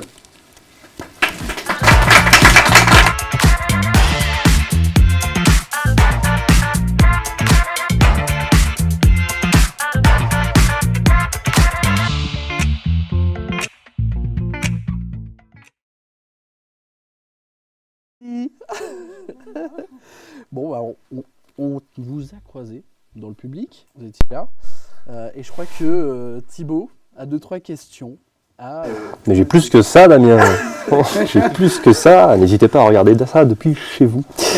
Alors, j'ai préparé une intro. Vous inquiétez pas, je vais faire long. Alors, Mélanie Lejeune, puisque là j'ai bon. Donc, je vais résumer. Donc, vous êtes la référente de la filière marketing communication au sein du campus Sophia Innov, mais également formatrice en gestion de projet et stratégie commerciale. Oui. J'ai réussi à le dire sans perdre une dent, c'est génial. Tant de casquettes pour une seule tête finalement. Mais alors moi, la santé mentale, c'est quelque chose, je vais parler de manière très personnelle. On va faire une redite de ce qu'on a dit tout à l'heure, parce qu'il y a eu un off, je le dis tout de suite. C'est dommage que vous n'ayez pas été là, parce que franchement, une demi-heure, génial. Donc moi, c'est un sujet qui me tient particulièrement à cœur, et surtout avec vous, en fait, parce que même si on s'est croisés 2-3 fois dans le campus, parce que moi je fais partie de la section création et design, en fait, vous êtes l'une des seules personnes, par exemple dans le campus, qui m'a dit comment vas-tu, et qui attendait vraiment une réponse. Et ça, dans la vie en général, c'est très très rare. Parce que c'est vrai qu'on passe souvent, on dit comment ça va, le ça va devient un réflexe. Et aujourd'hui, je vous le demande, Mélanie, et je le demande à tout le monde, comment allez-vous? Très bien, Thibaut. Très stressée de ce live. Moi aussi, ça se voit. Hein. Mais contente d'être là et de participer, d'avoir été invitée, très fière d'avoir été invitée d'ailleurs. Non, vraiment, sérieusement. Et très contente de parler de ce sujet qui me tient également personnellement à cœur. Et je suis très contente. Ça va. Ça va, merci. Très bien, merci. Nickel. Je vois aussi que vous êtes hypnothérapeute sur votre LinkedIn, il y a tellement de choses, donc on a dû faire un choix. Voilà. D'ailleurs, moi j'arrivais plus à scroller la page LinkedIn. Ouais. Je me suis dit à un moment donné ça va bugger. C'est ça. Et ça s'arrêtait plus. Il me faut une petite main d'étudiant qui va en face ça. Et du coup, l'hypnothérapie dans la santé mentale, comment vous abordez ça? Oui, alors j'ai commencé en fait par les actions d'accompagnement à l'hypnose. Ouais. Et l'accompagnement en santé mentale, c'est très récent, c'est depuis officiellement coup de tampon de premier secours en santé mentale, novembre 2023. Donc, ça c'est récent. Hypnothérapeute depuis 2014. Déjà quelques petites années. C'est arrivé, en fait je suis obligée de vous raconter un peu l'histoire parce que ça a une logique. Finalement on est là pour ça, je pense. C'est bien ça. Donc, alors allez-y. Attention. Non, en fait j'ai fait une formation pour être formatrice professionnelle d'adultes. J'ai travaillé donc principalement mes modules d'ingénierie et de séance d'animation sur la communication en entreprise, la communication en interne évidemment. Donc. Et là je me suis rendu compte que en travaillant ces séances, en faisant des interviews et des enquêtes, etc., auprès des professionnels et de mon bagage d'avant, qu'il y avait des petits bugs qui existaient. Et donc, pour pouvoir suivre ça, je me suis dit, tiens, pour pousser la communication, on est très exigeant avec l'autre en casquette manager. La communication, on l'institutionnalise, on la met en place, on a des attentes, évidemment, parce qu'on va mettre ça avec des objectifs, des KPI, l'habitude de ce genre de choses-là. Donc là, c'est la prof qui te parle, l'animation de formation. Et en fait, très vite, il y a quelque chose, c'est que j'ai dû être bien élevée par mes parents, c'est le côté, avant d'aller regarder chez l'autre et d'exiger ailleurs, déjà commence un peu par toi-même. Fais un petit travail en interne. Et je me suis dit, en fait, finalement, la communication avec moi-même, elle n'est pas trop mauvaise parce que je me supporte, je me trouve plutôt sympa, ça fonctionne, mais j'ai des tabous, j'ai des barrières, il y a des freins, il y a des choses qui ne fonctionnent pas. Du coup, qu'est-ce que j'ai fait? Une autre petite formation juste après, formation d'hypnothérapeute. Et en fait, à la base, je l'ai fait de manière très égoïste, mais comme le disait Franck, peu importe les raisons, le tout c'est d'y aller. Et donc j'y suis allée justement pour moi, pour mieux me comprendre. Et puis j'avais surtout envie de démonter le process parce que je pensais qu'il y avait de petites arnaques derrière et donc j'avais envie d'avoir un petit regard critique, aller chercher, à challenger, à me dire on va lever le lièvre, moi on ne m'aura pas, etc. etc. Ben, on m'a eu, on m'a bien eu, on m'a bien eu, je me suis bien eu parce que je me fais quelques belles séances d'auto-hypnose aussi et puis par la suite... la vie est plutôt bien faite, hein, donc quand tu pars dans des démarches comme ça, même si c'est ma casquette de formatrice qui a pris le pas, tu peux être certain qu'à un moment ou à un autre, t'es rattrapé, en fait, tu rencontres des gens, des parcours, etc., où j'ai eu à mettre en place ces actions d'hypnothérapeute. Parce que finalement, oui, il y a peu de gens, enfin, moi je le constate de manière personnelle, je pense qu'il y a peu de gens au quotidien. Il y en a qui disent que c'est depuis le Covid que les gens ont commencé ce travail-là, mais moi je pense que ça commence un petit peu, les générations commencent à le faire un petit peu plus.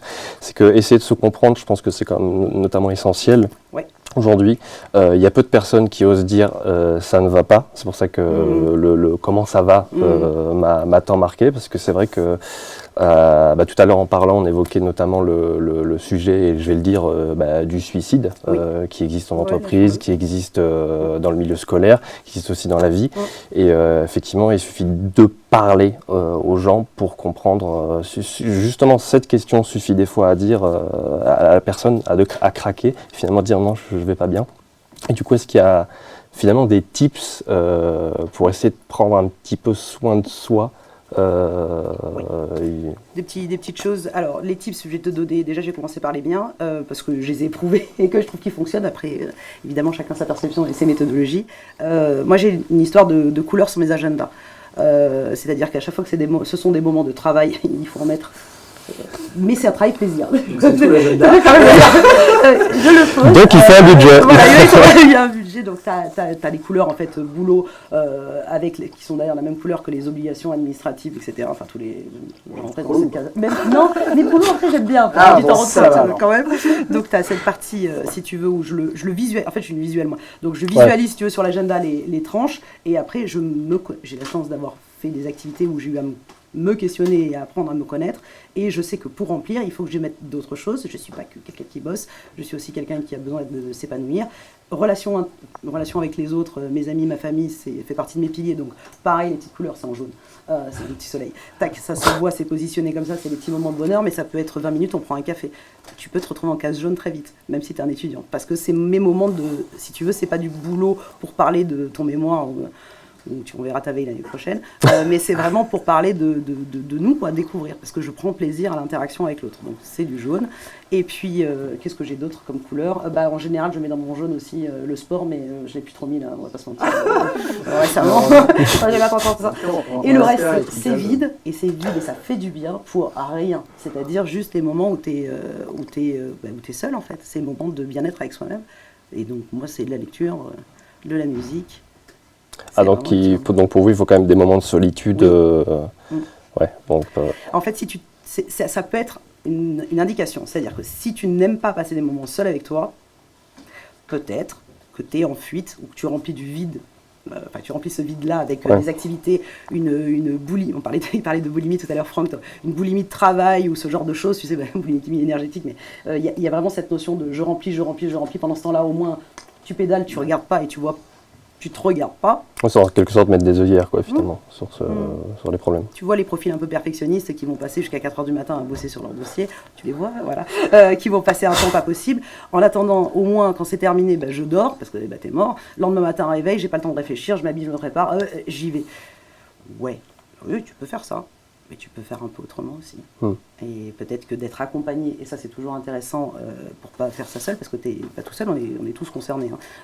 Et tu trouveras forcément de la ressource, sinon je suis là. Non, mais juste pour organiser. Tu sais, c'est vraiment. Moi je suis pas trop mauvaise en organisation, c'est vraiment le côté viens, on se pose 2 secondes, on regarde, on fait un état des lieux. tac, qu'est-ce que tu fais? Priorité ta vie en règle générale, après ton boulot, parce qu'il va falloir se nourrir, on a compris. Et puis tu peux prendre beaucoup de plaisir dans le travail. Le tout, c'est de trouver une activité qui te plaise. Et puis on regarde, et puis je vais peut-être, si on échange ensemble, me permettre de te proposer des pistes qui pourront justement te permettre d'avoir ces moments seul avec toi-même et qui sont très agréables. Mais pareil, au-delà de ça, après vous n'êtes pas disponible H24 pour tout le monde, c'est vrai qu'au-delà de ça, dans la vie en général, je trouve que les gens ne prennent pas assez le temps de consulter des spécialistes, psychiatres, psychologues, etc. Tu as raison. Donc, moi, je prends mon cas personnel. Je parle de moi alors que Louis est en interview, mais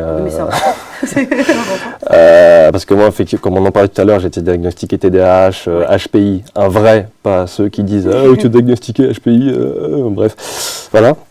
Et il y a beaucoup de soucis par rapport à ça, et c'est des soucis qu'on élude beaucoup et on n'en parle pas. Et finalement, ces sujets, même surtout pour les anciennes générations, je remarque, je prends l'exemple de mon père par rapport à ça, qui n'ose pas parler de ces problèmes-là.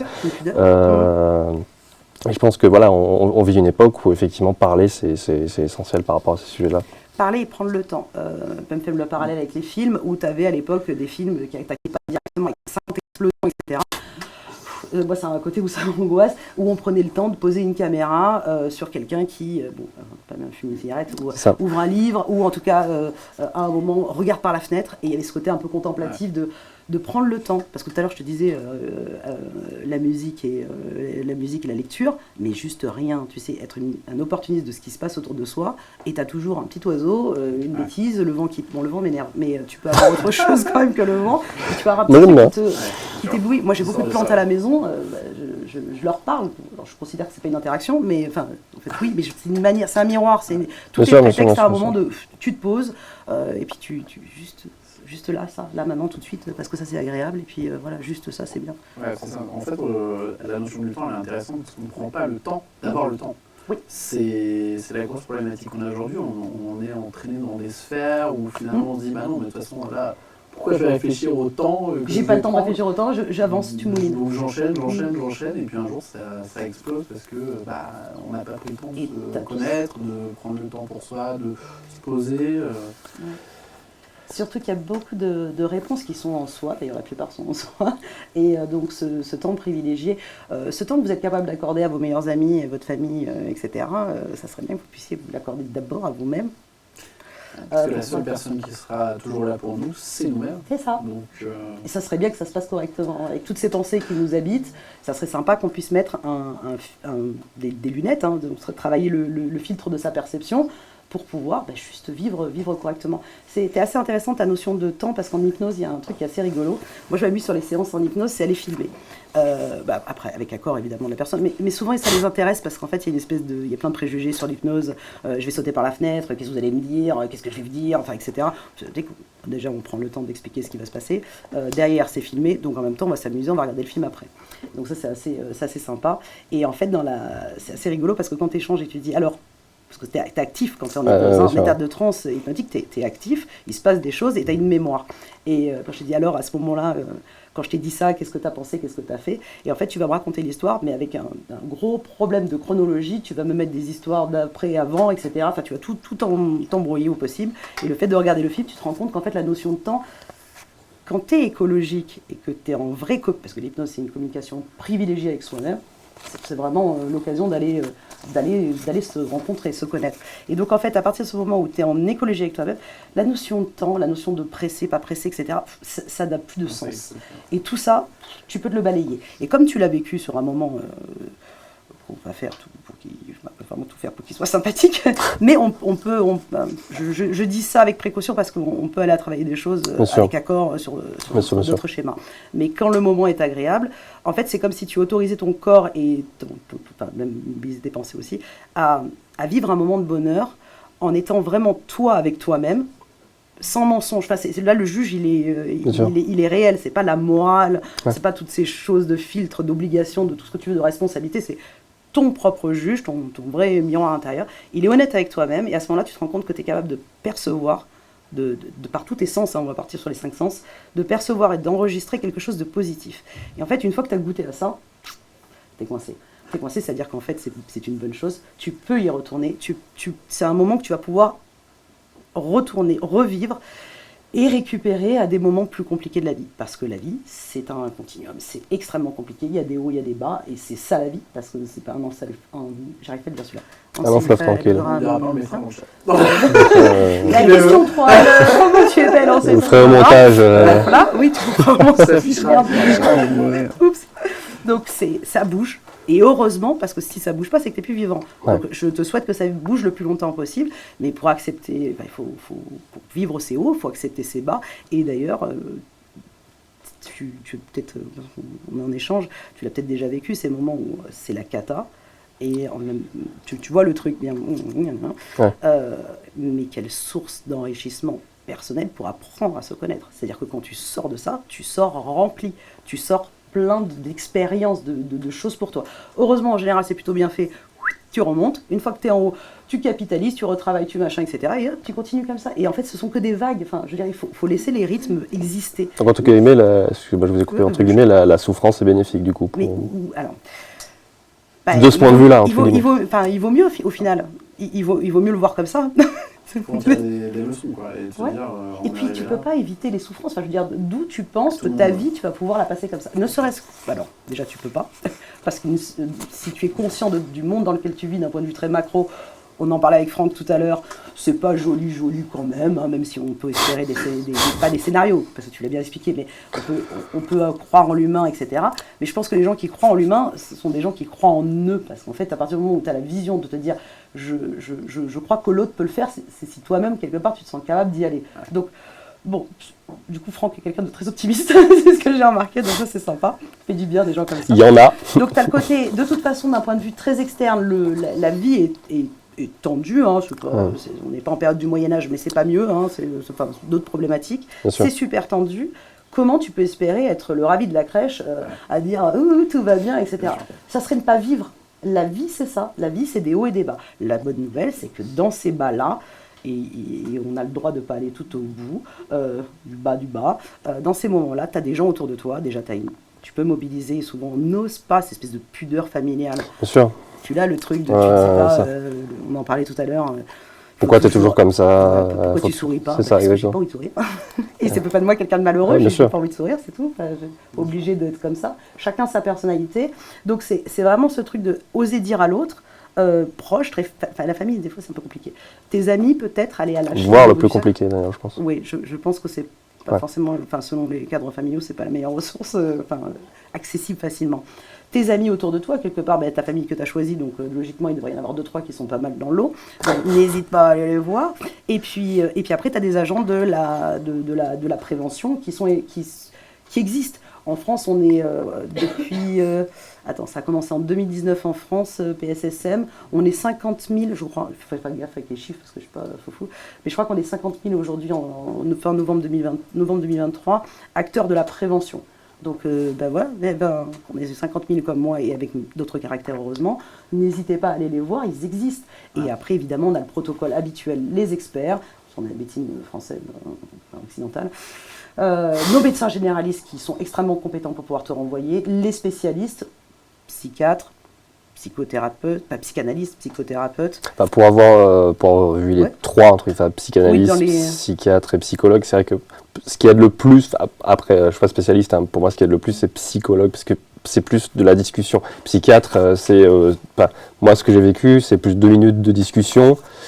Bon, prenez ces cachets, prenez une bonne nuit de sommeil et ça ira mieux. Je pense que... Alors c'est super intéressant, et là il a raison de le relever, et je veux vraiment appuyer là-dessus, c'est que tu as rencontré un être humain, en fait, et aussi compétent qu'il puisse être, il a ses jours, et bien sûr. jours. Après, il y a une histoire de relation, on ne peut pas tous matcher avec tout le monde. C'est sûr. Si toi, ça ne le fait pas avec cette personne-là, je t'en supplie, j'ai presque envie de te dire, remonte à cheval, tente un autre. Tente-en un autre. En plus, c'est remboursé. Vas-y. Trou de la sécu. Écoute, on va un petit peu le creuser. Donc, vas-y, parce que j'ai presque pas envie que tu restes sur une mauvaise expérience en me disant je vais réessayer et je vais essayer de m'en trouver un autre, une autre qui peut convenir. Les gens, en fait, c'est ça, c'est que les gens que vous rencontrez, tous ces acteurs de la prévention, très institutionnalisés, très médecins, avec des compétences médicales, des psychiatres qui peuvent justement délivrer des médicaments, ce qui n'est pas le cas pour les autres types de psychologues et psychothérapeutes. L'hypnothérapeute non plus, hein, je ne fais pas d'ordonnance, hein, je préviens. Non, Ah, bon, dommage. Non, je ne fais pas d'ordonnance. On arrête là. J'ai une copine. En fait, tu as vraiment ce truc, si tu veux, de te dire, c'est pas grave, enfin, t'as essayé, ça fonctionne pas. En général, quand ça marche pas, vas-y, essaye encore un peu. Essaye autrement. Essaye différemment. Histoire de temps et de personnes. Hein. Et puis, peut-être que juste un psychiatre, c'était pas le meilleur interlocuteur dans sa compétence à ce moment-là pour ce que tu voulais traiter. C'est ça. Il me fait plaisir, même en parlant sans parler des spécialistes, c'est vrai qu'en général, pas qu'en France ou autre, c'est vrai qu'on devient de plus en plus individualiste, je pense, et qu'on ne laisse pas de seconde chance aux gens. C'est-à-dire que le premier a priori, cette personne ne s'ouvrit pas, ok, c'est un gars que j'ai pas envie d'aller voir, alors qu'en fait, cette personne, peut-être qu'il y a une souffrance en elle. Je parle vraiment, voilà, mais voilà, non, mais cette personne ne va peut-être pas bien. On creuse pas, on parlait tout à l'heure du est-ce que ça va, finalement, il y a des personnes, on dit est-ce que ça va, pitié, réponds oui. Réponds oui, j'ai passé une mauvaise journée, j'ai pas envie que tu me racontes ta vie. Et en fait, c'est un mauvais réflexe. Mais l'éducation. C'était le package avec l'éducation. Bon, j'ai fait partie de ces gens-là. C'est la même chose. Et moi aussi, j'ai des moments d'angoisse, on va pas se mentir, hein, d'automatisme de ça va, en me disant qu'est-ce qu'il va me dire, pourquoi j'ai pas de question, mon Dieu, j'aurais jamais dû, etc. D'ailleurs, on te le dit en prévention, justement, en secours et en santé mentale, ils te disent tu es là pour être un acteur de la prévention, mais la première question, c'est est-ce que tu te sens capable aujourd'hui ? Si tu te sens pas capable, tu vas pas. Alors, c'est pas comme les lapins, on les laisse pas sur le bord de la route, c'est pas grave, on appelle, on fait le relais, on est là pour, enfin je veux dire à un moment on est là pour les sauver les gens, enfin faut pas, t'as quelqu'un en danger, danger de santé mentale, j'ai fait la formation, je suis formatrice en secours, en secourisme aussi en SST, donc tu laisses pas quelqu'un en désarroi, mais t'es pas obligé de le prendre à ta charge, et si tu te sens pas, tu sais quoi, tu te sens pas, par contre tu passes le relais, s'il te plaît passe le relais, juste va chercher un petit peu plus loin, et juste pour faire ça. Et quelque part, je pense que, j'aurais même envie de te poser la question, si un jour je vois que tu vas pas bien, parce qu'on commence un peu à se connaître et que j'ai quelques codes, etc., et que je te dis, Thibaut, pas aujourd'hui, par contre, appelle. Est-ce que tu es ultra vexé et tu te dis, non, du tout. C'est la dernière des dernières, ou tu te dis, c'est juste un être humain, et en fait, elle... Sur le moment, tu prendras bon dans ma tête, mais... ça c'est bien, ça c'est pas mais c'est en bas de comprends totalement. Et tu remontes un peu, tu te dis, t'es pas mal en fait. Et c'est ça en fait, avoir un peu d'indulgence. On n'a pas d'indulgence trop avec les autres, mais on n'en a pas vraiment avec soi-même. C'est ce que je vois aussi bien dans l'hypnose qu'en santé mentale, cette espèce de peur de se dire, quand on veut pas avoir la réponse, on pose pas la question. Est-ce que j'ai une bonne santé mentale ? Je sais pas, je peux pas savoir. Je vais dire que oui. Non, peut-être que ça va pas. Mais ça va, peut-être ça va pas. Moi, de ce que vous me connaissez, j'ai tendance à être plutôt joyeuse et j'ai plutôt la pêche. Je suis désolée, moi je me suis fait 2 belles dépressions, vraiment 2 bien costauds. J'ai eu la chance d'avoir une famille, des amis et un accompagnement psy en parallèle. Ça m'a permis de sortir, mais je suis sortie grandie de ce truc-là. Et en fait, peut-être qu'il faut avoir un peu souffert soi-même pour avoir un petit peu plus de tolérance. Je sais pas, comme disait Franck, peu importe en fait les raisons et les dynamiques, c'est vraiment à un moment donné, si tu veux agir, il existe des formations qui sont accessibles, aussi bien en tant qu'étudiant, parce qu'en fait il suffit d'avoir 18 ans, hein. Donc n'importe quel citoyen en France peut demander à avoir cette formation de prévention pour connaître déjà, mettre des mots, quelqu'un en situation, quelqu'un de bipolaire, c'est pas un schizophrène, et ça serait bien qu'on voit un peu la différence, donc ne serait-ce que pour mettre un petit vocable en face avec du sens, ça peut être déjà intéressant. Après de voir justement ça s'appelle le premier secours, les premiers gestes à pouvoir poser. Et comme je t'ai dit tout à l'heure, si tu te sens pas et tu dois te poser la question, tu lâches, tu appelles, tu laisses, si c'est vraiment une situation de crise, tu restes en contact visuel avec la personne, ça part pas totalement en live, et puis tu fais le relais. Et dans le doute, moi j'ai envie de dire, le seul numéro à retenir, ça va être simple, hein, c'est le 15. Hein. Cherchez pas à comprendre. Le 15, que ça soit sur un problème. Alors, des fois on te dit en SST, pareil, le 15, 18, en fonction de si la personne a un couteau dans le bras ou je sais pas quoi. Tu sais quoi, t'as un doute, t'es pas un pro, t'es en panique, etc. Tu retiens le 15. Bonjour, j'ai un problème, j'ai quelqu'un qui fait tentative de suicide. Qu'est-ce que je fais ? T'inquiète, on t'envoie. Bonjour, je ne vais pas bien. je suis en train de faire une espèce d'anxiété. C'est pas grave, tu dis anxiété, stress, on s'en fiche. Bien sûr. Je ne vais pas bien, j'ai le cœur qui palpite, je transpire, je suis par terre, etc. T'appelles le 15, ils se débrouilleront. Donc un numéro, on va garder celui-ci. Pas avoir peur, c'est juste des mots, faut juste parler, mettre des mots sur ce qui va pas, quoi. Et c'est vrai qu'on n'a pas trop le temps de faire tout ça. Et enfin, le monde de l'entreprise te bloque, le monde de la formation, on vous impose tellement de rythme, de rendu, de... Ah bah, faut acquis. Mais c'est partout pareil en réalité. Et puis t'es pas forcément dans la dynamique de ce moment-là. Enfin, t'as peut-être pas envie de soulever, de relever ce challenge-là. Et c'est pas bien grave. Un peu de bienveillance déjà avec soi-même. Et puis l'autre, oui, peut-être qu'il va jamais bien, peut-être qu'il fait tout le temps la gueule, peut-être que machin, mais peut-être que tu peux prendre à un moment, justement, s'il fait tout le temps la gueule, trouve un moment où tu as un peu la force, d'aller le voir, lui demander, lui dire voilà, j'ai 10 minutes à te consacrer, est-ce qu'on peut prendre 10 minutes à ce que je sois dans pleine écoute avec toi? Au moins, si ça déborde, tu dis écoute, j'ai eu 10 minutes, tu as cadré le truc et tu as fait ta petite part. Yes. Mais chez nous, chez Innov, on est quand même vachement bien structuré. Mine de rien, vous avez Camilla, qui est quand même votre interlocutrice au besoin, qui est dans le public, en plus, qui est avec nous. On a Clara aussi qui intervient. Et puis, de toute façon, vous avez toutes les personnes qui sont aux ressources si vous le souhaitez. Hein. Bien sûr. Vous savez, vous pouvez discuter avec tout le monde. Hein. Notre cercle proche aussi. Ouais. L'idée, c'est de prendre soin de notre propre santé mentale, mais aussi de prendre soin des autres quand on peut. Ouais. Et quand ils le veulent. Oui, bien sûr aussi. Pas s'immiscer dans des trucs un peu de curiosité mal placée. Ouais, c'est ça. Il y a un équilibre à trouver. Il y a un truc à prendre en fait. C'est dur de jauger, hein, par contre. Chacun est maître de sa vie, sauf si demain vous accompagnez des personnes qui sont sous tutelle, sous curatelle, avec des problématiques très, très ancrées, très identifiées. Sinon, à partir du moment où tu lui as demandé, ça va, on s'en fout, ça va, tu as besoin d'un coup de main, et que la personne te dit non, je veux rien savoir, laisse-lui faire sa vie. Enfin, je veux dire, ça s'appelle le respect de l'autre. Aussi. Et au-delà des moyens médicaux, entre guillemets médicaux, psychiatres, psychologie, les numéros d'urgence, etc. Ouais. Exactement. Est-ce qu'il y a pour toi, il y a des moyens, moi j'en ai pour moi, on en parlera plus tard si ça t'intéresse, si ça intéresse l'assistance. Est-ce qu'il y a des moyens pour toi justement d'améliorer, entre guillemets, cette santé mentale, entre guillemets, en termes de loisirs, en termes de temps pour soi, on en a parlé un petit peu tout à l'heure. Alors, en fait, si tu te tiens, sans en parler, évidemment.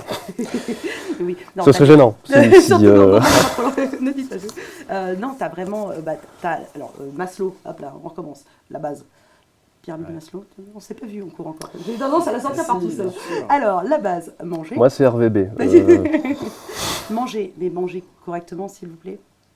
Pas McDo, c'est pas manger, hein. Non, t'es bien, McDonald's. On le dit alors, que tout le monde l'entende. McDonald's. Non, au-delà de la marque. On peut dire des marques en direct On a le droit, oui, c'est ce que j'ai dit. Nutella et Adidas. Je ne mange pas ces chaussures Adidas. C'est peut-être pour ça tes problèmes. L'humour. Ah oui, bien sûr. Non, mais en vrai, gardez-le, ça reste un super bon type. Ce qui vous fait rire, c'est J'allais y venir. Les chatons, si ça vous fait rire, eh ben, regardez des chatons. Si c'est des humoristes. Ceux qui vont bien. Hein. Oui, sinon c'est pas drôle. J'ai parti sur les chatons mignons. Que ce soit un chaton, que ce soit un humoriste, même si c'est humour noir ou je sais pas quoi, on s'en fiche. Il te fait du bien, garde-le. Moi, j'ai mon conjoint, et je suis pas prête à tout le monde, donc je vais me le garder. Ça, voilà. Chacun ses petits trucs et astuces, on en parlait tout à l'heure. Donc, tu as vraiment cette notion, si tu veux, de aller trouver ce qui te fait, ce qui t'apporte de la source de joie. Pour prendre les troubles de base, on va dire anxiété, de base, ça ne veut pas dire que c'est pas grave. Hein. Oui, bien sûr. Excuse-moi, mais un trouble d'anxiété, ça va déjà un peu sévère.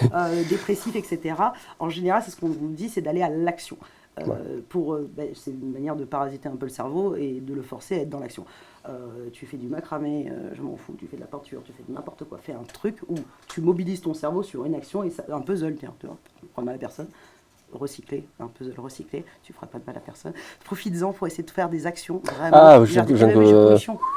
On parle de pollution. Du jardinage, essaye de trouver une action qui te fait du bien. De base, parce qu'on est un être qui est dans la nature, logiquement, toutes les actions en lien avec la nature, toucher la terre, jardiner, ce genre de choses. Les animaux, on en a besoin aussi. Tu as forcément un animal que tu aimes bien et qui te fait du bien.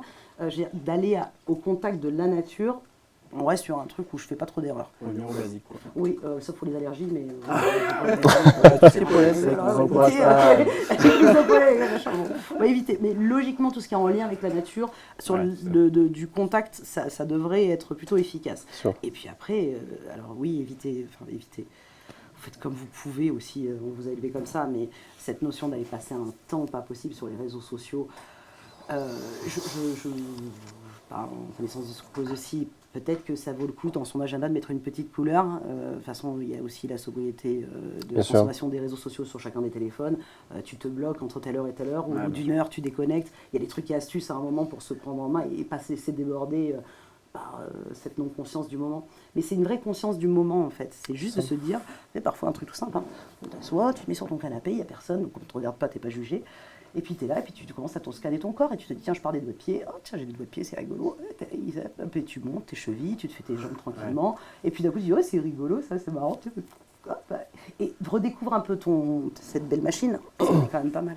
Ça, puis on parlait d'humour tout à l'heure, je parle brièvement de moi, mais c'est vrai que j'ai un petit message à passer par rapport à ça. Et il y a beaucoup de gens qui l'oublient, c'est que l'humour, dans le monde en général, c'est essentiel. On vit dans un monde... je ne vais pas être trop fataliste, parce que il y a quand même des gens... Voilà, et on dit compliqué. Un monde compliqué. Ouais, c'est il faut apprendre absolument à rire de tout. Il y a malheureusement des atrocités, je sais, mais je sais qu'il faut se trouver des moments pour rire. Parce pour moi, personnellement, il n'y a pas de meilleure sensation au monde que de rire. Je le dis, je fais de l'humour à côté, je suis humoriste. Il n'y a pas de meilleure sensation au monde que de faire rire et de rire. Et pour la santé mentale, ça peut servir que de patch pour certains, mais je pense que c'est avant tout essentiel aussi. Non, c'est un beau cœur qui fait du bien. Voilà. Et alors, tu vois, Paslo, tiens, on peut celui-là. Eh ben, il n'avait pas mis le rire. Moi, je les aurais mis dans les besoins fondamentaux. C'est qui ce gars, Paslo? T'inquiète, on en reparlera. Donc, que ça soit sur ta nourriture, qu'on veut la plus saine possible, que ça soit sur ce que tu bois. Donc, on va essayer d'aller gérer justement la notion d'addiction et de problématique. Et quand on dit boire, c'est boire de l'eau. Et de l'eau, aujourd'hui, avec toutes les petites merveilles des bouteilles en plastique, etc. Des eaux contaminées dans les tubes. Un monde compliqué. Voilà, un monde compliqué. Donc ça, on va essayer de faire un petit peu attention à ce que l'on boit, ce que l'on mange, ce que l'on boit, comment on dort. Ouais. Alors toujours pareil, le conseil de base, va marcher un peu avant de dormir, coupe tes écrans, essaye de faire de la méditation. On a plein d'outils le numérique, je l'ai mis un peu dans la case négative, mais quand même des petits trucs. Tu mets ton petit machin, on a le droit de le dire?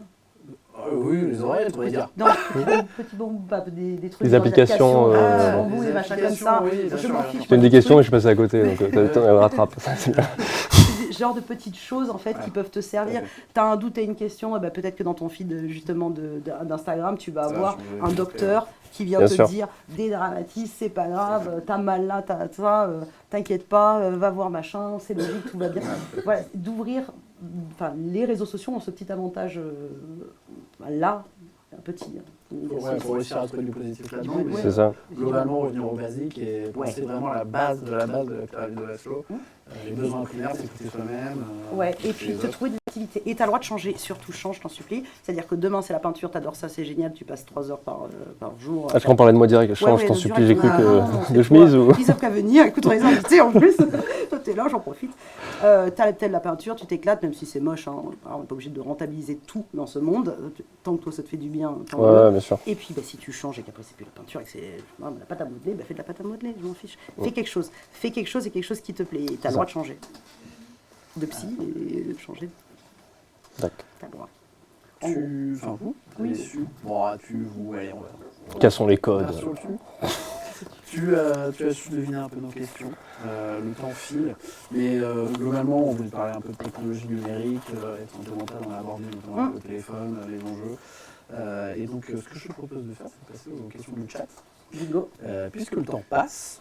Et donc, si ça te tente, on va répondre ensemble après aux questions qu'on aura proposées. On va donner les petites réponses. Donc, ouais, Thibaut y répondra. En tout cas, générique. Moi, je les connais. Moi, je plaisante.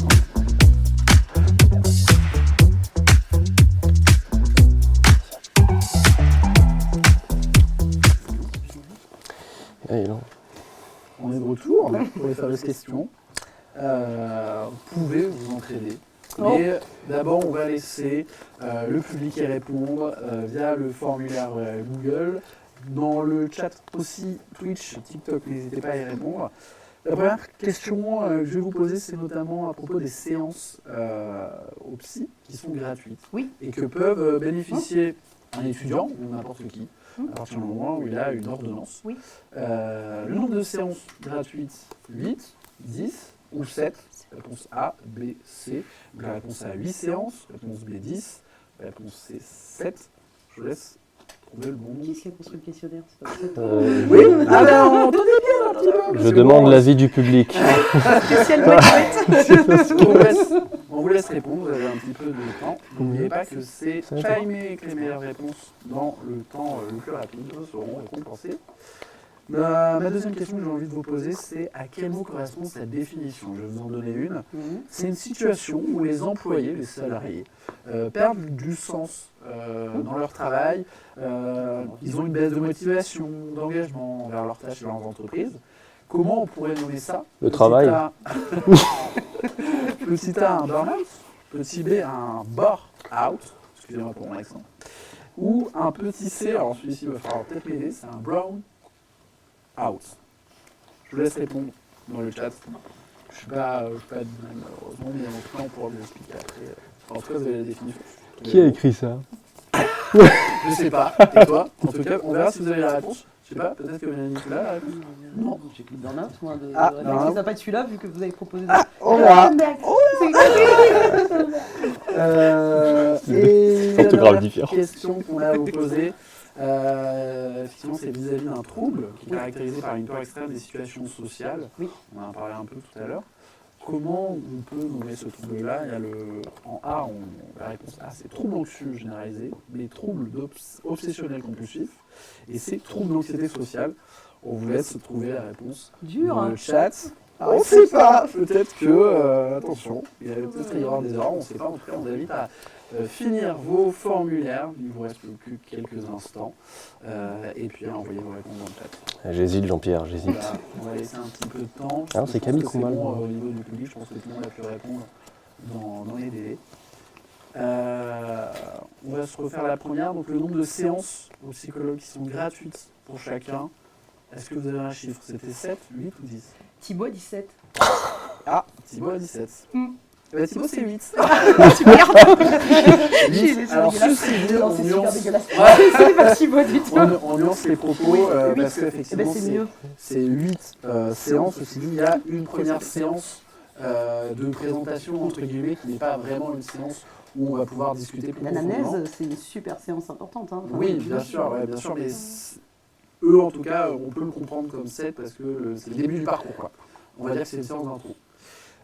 Et donc ça, vous avez toutes les informations sur santépsy.étudiant.gouv. Il y a le temps de consultation? Pas du tout, Damien. C'est 30 minutes, on dit dans l'oreillette.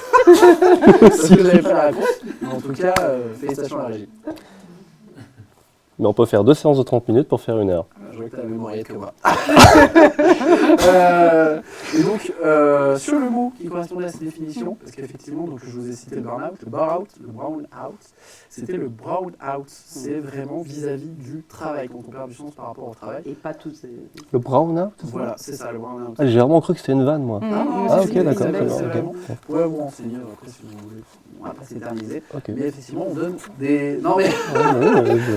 Quelle ambiance! Non, vous avez effectivement ces termes qui visent on va dire un cercle vis-à-vis de la santé mentale, et là en l'occurrence c'est vis-à-vis du travail. Okay. Le trouble caractérisé par la peur extrême, alors là, Mélanie, je vais parler, je pense que tu as la réponse. Ouais, je te le laisse là. C'était la C. C'était le trouble d'anxiété sociale, bien entendu. Effectivement, il y a des personnes qui ont des peurs extrêmes, des situations sociales. Oui. Ça peut arriver, ça peut être aussi un trouble, et c'est pas grave. Non, et ça s'accompagne facilement. Ça s'accompagne en fait, et ça peut vraiment enlever le caillou de la chaussure. Faut pas hésiter en fait. C'est ça. Faut pas hésiter, parce qu'effectivement, c'est compréhensible. Aujourd'hui, on peut en discuter, échanger pour essayer d'améliorer cette situation-là et pour que finalement la vie soit plus simple, plus facile, parce que c'est quand même un poids d'avoir cette c'est ça l'essentiel en fait, en parler, en discuter. En fait, c'est limite, c'est presque que ça, quoi. Voilà. Discuter, penser à soi, réfléchir, se trouver. Je pense que on n'a pas. On va pouvoir donner les résultats du live Twitch, on les donnera plus tard. On va récupérer les noms qui sont sur Twitch. Pour les personnes qui ont voulu participer, on va juste vous demander d'envoyer votre adresse mail, comme ça on vous communiquera la personne qui aura gagné. Pour la personne dans le public qui aura gagné, on va tout simplement la communiquer juste après au buffet.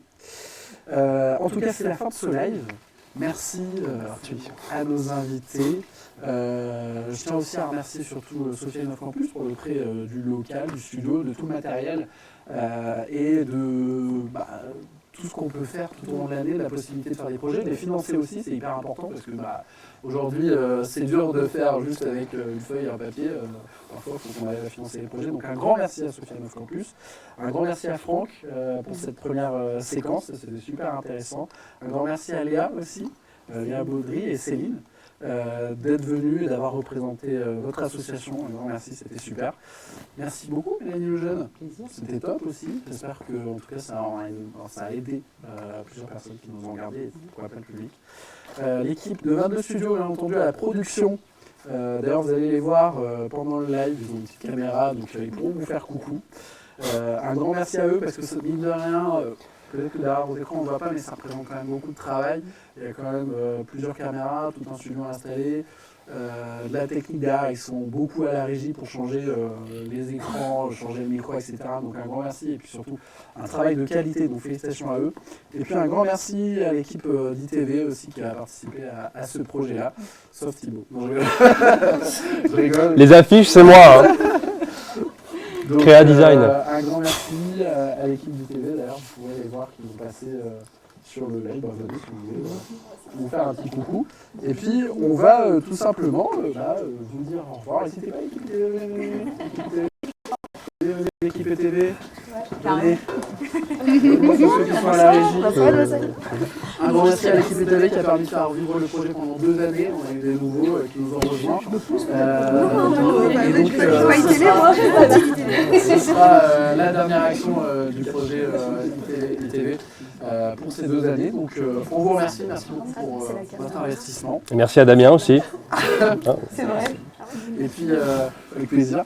Et puis, prenez soin de vous. Bye bye, à bientôt. Générique de fin.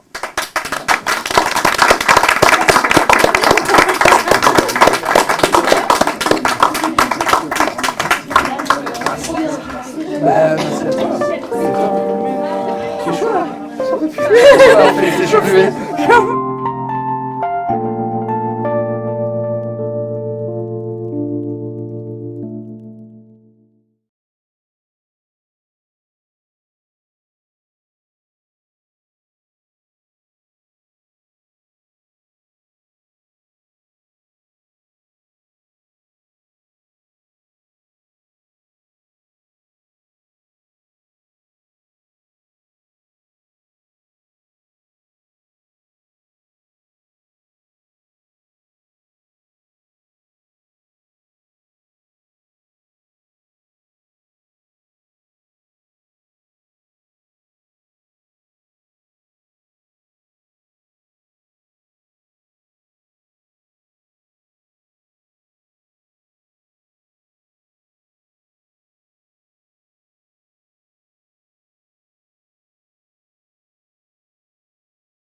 avait des câbles dans la TM? Chargeur. Oui. Ça c'est le chargeur. Ok, c'est tout? C'est tout. Ça marche? Je vais brancher à l'outil. Ça marche.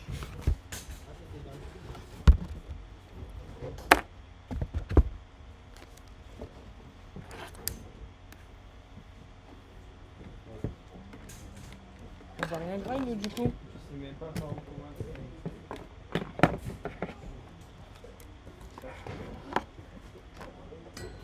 y a tellement de petits éléments. 001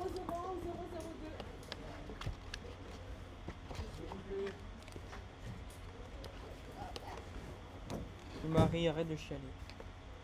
Tu chouines.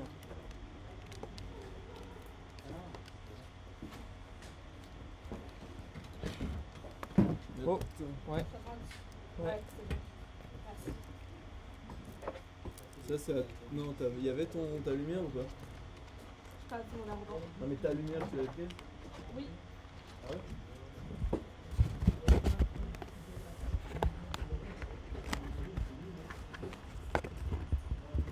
Putain, c'est un casse-tête ce truc.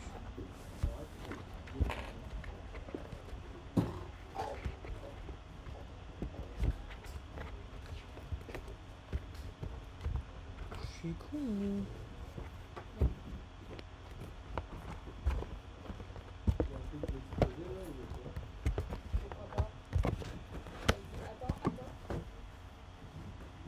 Vas-y. Attends.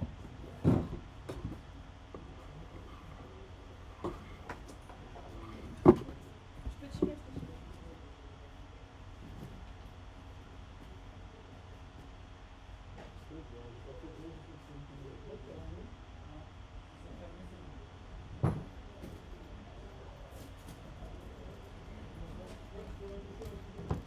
Ok.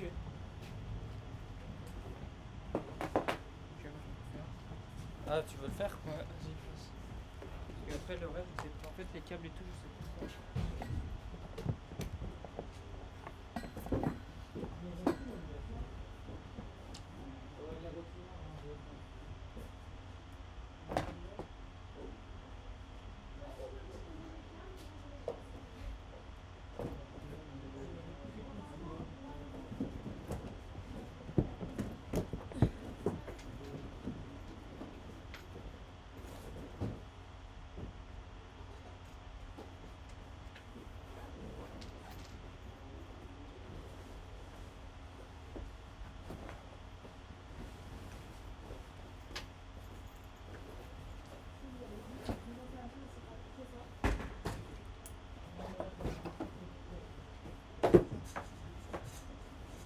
Ça va où, Ok, bah, mais attends que je finisse de tous ces sortir, je crois que parce que moi j'ai envie d'aller là-bas, mais...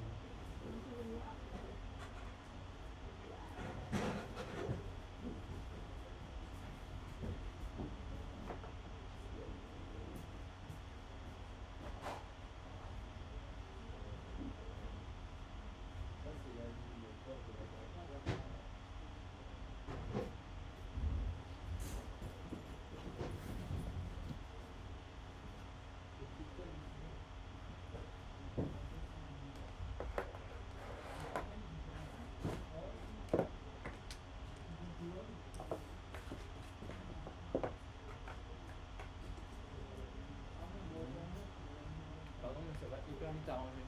Calme. Oh, merci.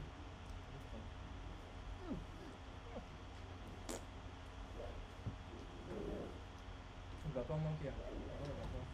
C'est bon, j'ai envoyé le backstage JTB. Ah, c'est bon. Ah ouais, vraiment. Mais il y a un lot. Non, mais j'ai mis la colo. Ah. Il y a pas tellement de plans non plus. Du coup, j'ai fait CTRL-C, CTRL-V sur tous les trucs. Je suis chauffé.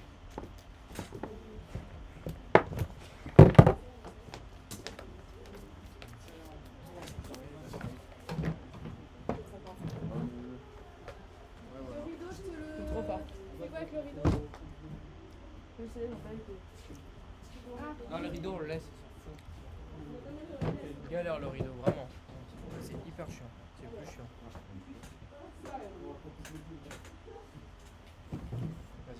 Et ce qui est ça, je les ai mis vers là-bas. Ah, mais de toute façon, les chaises.